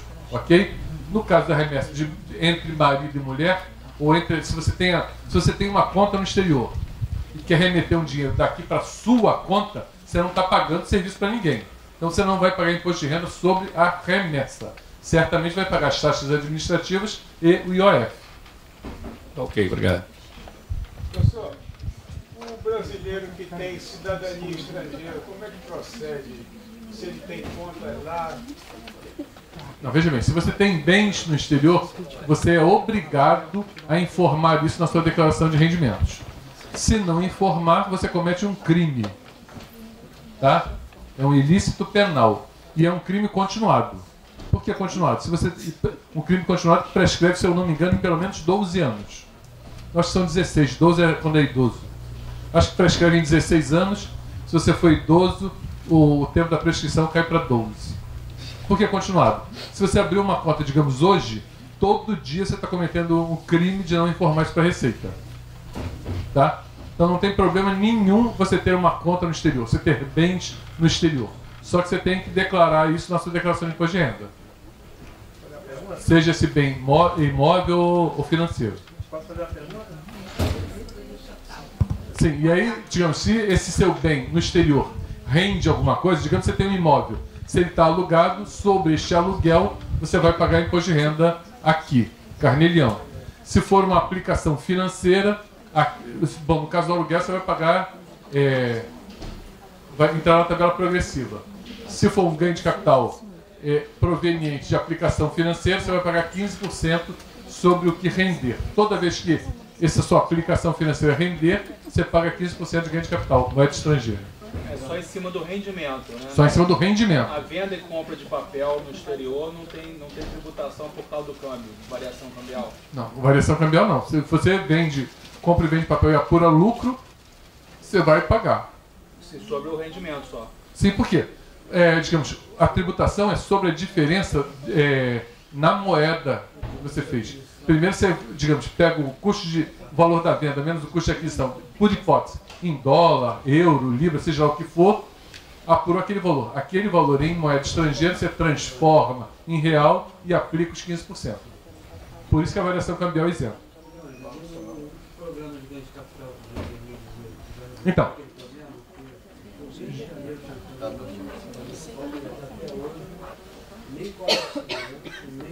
não, veja bem. Eu acho que a gente já está na 4ª versão do ganho de capital. O que acontece? Até o ano passado nós tínhamos 2 programas. Ganho de capital e ganho de capital em moeda estrangeira. Depois da repatriação, da famosa repatriação, o que acontece? A Receita gastou um bom dinheiro para fazer um programa que apurava ganho de capital em moeda estrangeira. E a gente constatou que milhares de pessoas todo ano baixavam o programa. E praticamente ninguém usava o programa, incorporava o programa na declaração. Por quê? As pessoas tinham seus bens no exterior, escondido, usavam o programa para calcular o quanto deveriam pagar, não declaravam e não pagavam. Depois da repatriação, digamos, isso virou um mote, todo mundo passou a querer usar o programa. Por quê? O bem já estava regularizado, por que não pagar e ficar, digamos, livre do crime? E o que a gente fez? A gente resolveu juntar os dois programas, tanto o ganho de capital nacional quanto o ganho de capital moeda estrangeira, num programa só. Tá? Então hoje o ganho de capital é um só. Na primeira versão do programa Ganho de Capital 2018, a gente tinha um problema que era o programa não gerar o DARF quando era transmissão causa-morte. Tá? E não gerava o DARF nem, digamos, deixava você... Não. Bota em segurança, demonstrativo, então, e DARF vai colando anualmente só. Não, quando você, não. Não, qual versão você está usando? Qual versão? A gente já está na versão 1.4. Não está? Os meus universitários aí vão me dizer.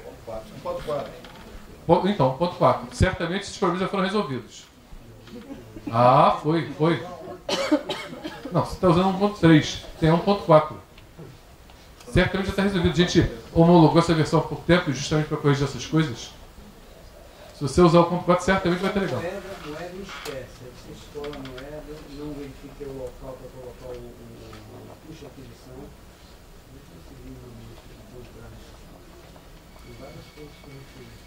Aí você vai precisar, digamos, listar isso e me trazer. Ok? Diga. Boa tarde. É o seguinte, estou com duas dúvidas. Uma, o que significa os percentuais que aparecem na apuração do imposto ali?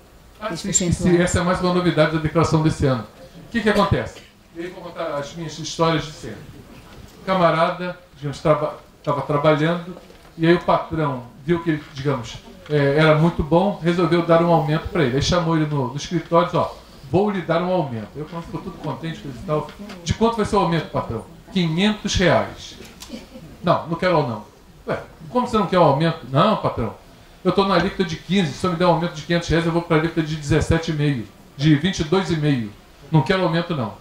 Por quê? Porque as pessoas acham que com pequena variação de salário ele muda de faixa. Não muda. O imposto de renda ele é contínuo, é uma reta e é contínuo. Quer dizer, cada vez que você agrega um valor no seu salário, você galga um degrauzinho da escada. Tá? Na verdade não é escada, bom, para quem já ouviu falar em derivada, integral, coisa e tal, é mais ou menos aquilo. Quer dizer, uma reta, conforme você sobe, se aumenta o salário, ele sobe na mesma proporção o percentual. E aí, para evitar essa confusão, para mostrar para as pessoas que não é assim, que nem todo... Quer dizer, na verdade, ninguém paga 27,5% de imposto, ninguém. A gente resolveu colocar na declaração a chamada alíquota efetiva, que é o quê? É o quanto você paga de imposto dividido pelo seu rendimento. Isso quer dizer que a pessoa, mesmo que ela esteja próximo de uma faixa para passar por uma outra, ela não vai ter aquele... Não vai ter não vai ter não existe degrau. É contínuo. Se você passa, digamos, eu não lembro qual é o limite. Vamos pegar o limite aqui de digamos R$2.000. O camarada ganha R$2.000 e o patrão diz, ó, vou lhe pagar 2.200. Eu não, patrão, não quero não. Com 2.000 eu não pago nada de imposto. Se eu passar para 2.200, vou pagar 7,5%. 7,5% dá o quê? Dá um bom dinheiro. Com certeza não vai acontecer. Quando ele passar para os 2.200, vai ter uma alíquota de, sei lá, de 1,2%, 2%. Nunca 7,5%.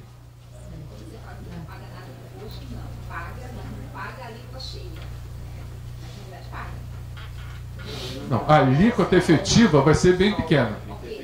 A alíquota efetiva. Não, 2.000 não paga nada. Até 2.000 não paga nada. Ah, sim, paga só, sim, paga um pouquinho a mais. Sim. E a segunda dúvida é a seguinte: um feirante, ele recebeu o dinheiro, isso já faz muitos anos, chegou esse caso, e colocava esse dinheiro para o sobrinho na conta de poupança. O sobrinho nunca declarou. Foi juntando esse valor sem declarar. Esse valor está em R$200.000. Olhe bem. Aí perguntou como proceder. Eu pensei o seguinte, não sei se está correto o que eu vou lhe dizer. 5 anos, ir nos bancos, pegar os extratos bancários e tributar o valor anualmente. Para trás, tributar esses valores. e entregar a Receita Federal No primeiro- para legitimar. Então, ele vai pegar o saldo em 31 de dezembro de 2013, vai considerar aquilo como rendimento recebido de pessoa física, vai pagar o tributo. Sei. No ano seguinte, ele vai pegar a diferença, o que ele cresceu, o que ele enriqueceu, de novo, ano a ano, a diferença.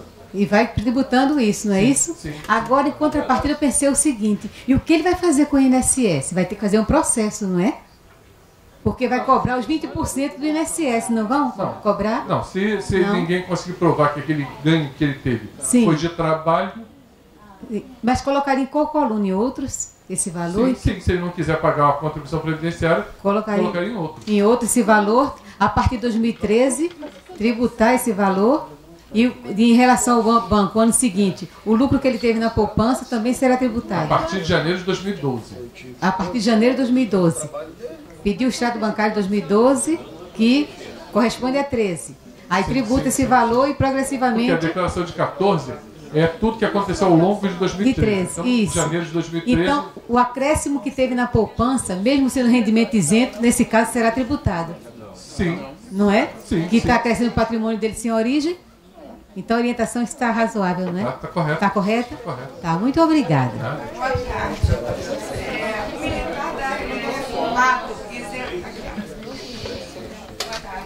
O militar reformado do Exército isento completamente do imposto de renda por moléstia grave. Né? Ele tem um imóvel e resolveu alugar. E ultrapassou o limite do carnê-leão. Ele é obrigado a fazer o carnê-leão? Sim, sim. Se ele aluga para uma pessoa física, sim. O rendimento de aluguel não dá direito à isenção, ele vai ter que pagar o carnê-leão se receber mais do que o limite de isenção. Boa tarde. Um condutor de Uber, ele pode deduzir no rendimento dele a comissão que ele paga para Uber na hora Não. de calcular o carnê-leão? Não. Ele pode deduzir 40% como gasto por ser condutor. Condutor de veículo, mas a comissão A não comissão pode. não. Tá. Não tem previsão para isso. Uma outra pergunta. O que seria, digamos, a comissão, digamos, algumas pessoas tenderiam a interpretar como, digamos, livro-caixa. Só que o livro-caixa, neste caso, já está substituído pelos 40%. Ok. Uma outra pergunta. A pessoa que comprou um terreno e depois loteou esse terreno, qual o procedimento que ele tem que fazer? Bom, se ele vende imóveis se ele promove vendas com habitualidade, ele se equipara à pessoa jurídica. Ele teria que tirar um CNPJ e apurar isso esse lucro nas vendas como pessoa jurídica. Se não for habitualidade, ele vendeu um terreno esse ano, daqui a 2, 3 anos vender outro lote, aí não é caracterizado. A cada lote, de acordo com o que ele registrou na declaração de custo inicial, ele vai para alguém de capital. Leandro, boa noite. Voltando à questão do inventário, né? O falecido tinha um terreno, tinha um contrato de compra e venda, né? E aí ele faleceu, aquele inventário longo de processo, e tinha um terreno, e o herdeiro construiu 3 casas nesse terreno, que ainda está no inventário. O inventário ainda não concluiu. E ele está oferindo renda com essas casas, renda de aluguel. Como que ele vai colocar isso no imposto de renda dele, tendo em vista que o terreno qual ele construiu as casas ainda está em inventário?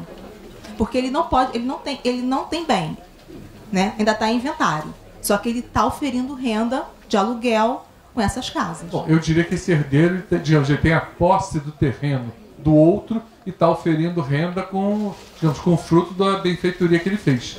O herdeiro vai tributar o aluguel e vai esperar até o final do inventário para ver se ele vai ter a propriedade daquele bem que ele hoje tem como posse. Mas assim, não pode dar nenhum problema para eles. Como que ele vai estar oferindo aluguel, né, se ele não vai estar declarando nenhum bem? Veja bem, a Receita não se interessa pela origem do dinheiro. A Receita se interessa pelo pagamento do tributo. Entendi. Se você sair daqui, por exemplo, tropeça numa mala com 500 mil reais ali fora, você vai fazer o quê? Não posso, digamos, não posso provar para a Receita onde arranjei esses 500 mil reais, não vou querer essa mala, vou jogar fora de novo. Você não é maluco ele fazer um negócio desse. Você vai pegar essa mala de 500 mil reais, vai informá-la possivelmente como recebido de pessoa física, sim, vai pagar lá os 25% e ponto. Para a Receita você está absolutamente kit. Entendi, tá bom, obrigada. Pessoal, Estou finalizando aqui, infelizmente o nosso tempo está se acabando, o que é uma pena. Só uma pergunta, Leônidas. A respeito que você puxou do repatriamento, né? O repatriamento. Ano passado teve aquele programa, né? E você legalizava os bens que estavam no exterior e valores, né? Como é que fica a respeito da pensão que foi omissa, que foi omitido da declaração, né? Aí houve uma oportunidade da pessoa apresentar no repatriamento que existia uma pensão e pagou lá a diferença do ganho de capital do exterior.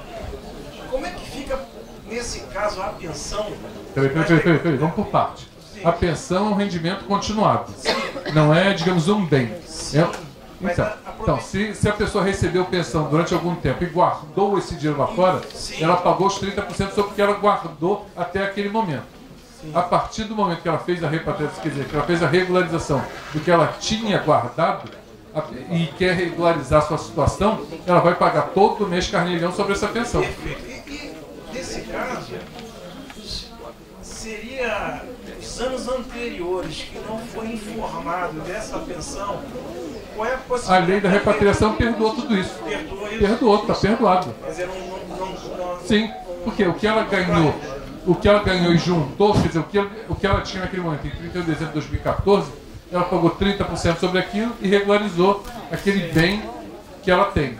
A pensão, que é um ganho continuado, isso é ganho de capital moeda estrangeiro. Ou rendimento do exterior. Corre o risco de repente ser chamado lá para Não. Por isso só não. no caso da pensão. Sim. Valores. No caso da pensão, se ela não pagar o carneirinho sobre a pensão, ela pode ser tributada por variação patrimonial descoberta. Sim. Tá bom, obrigado. Hein?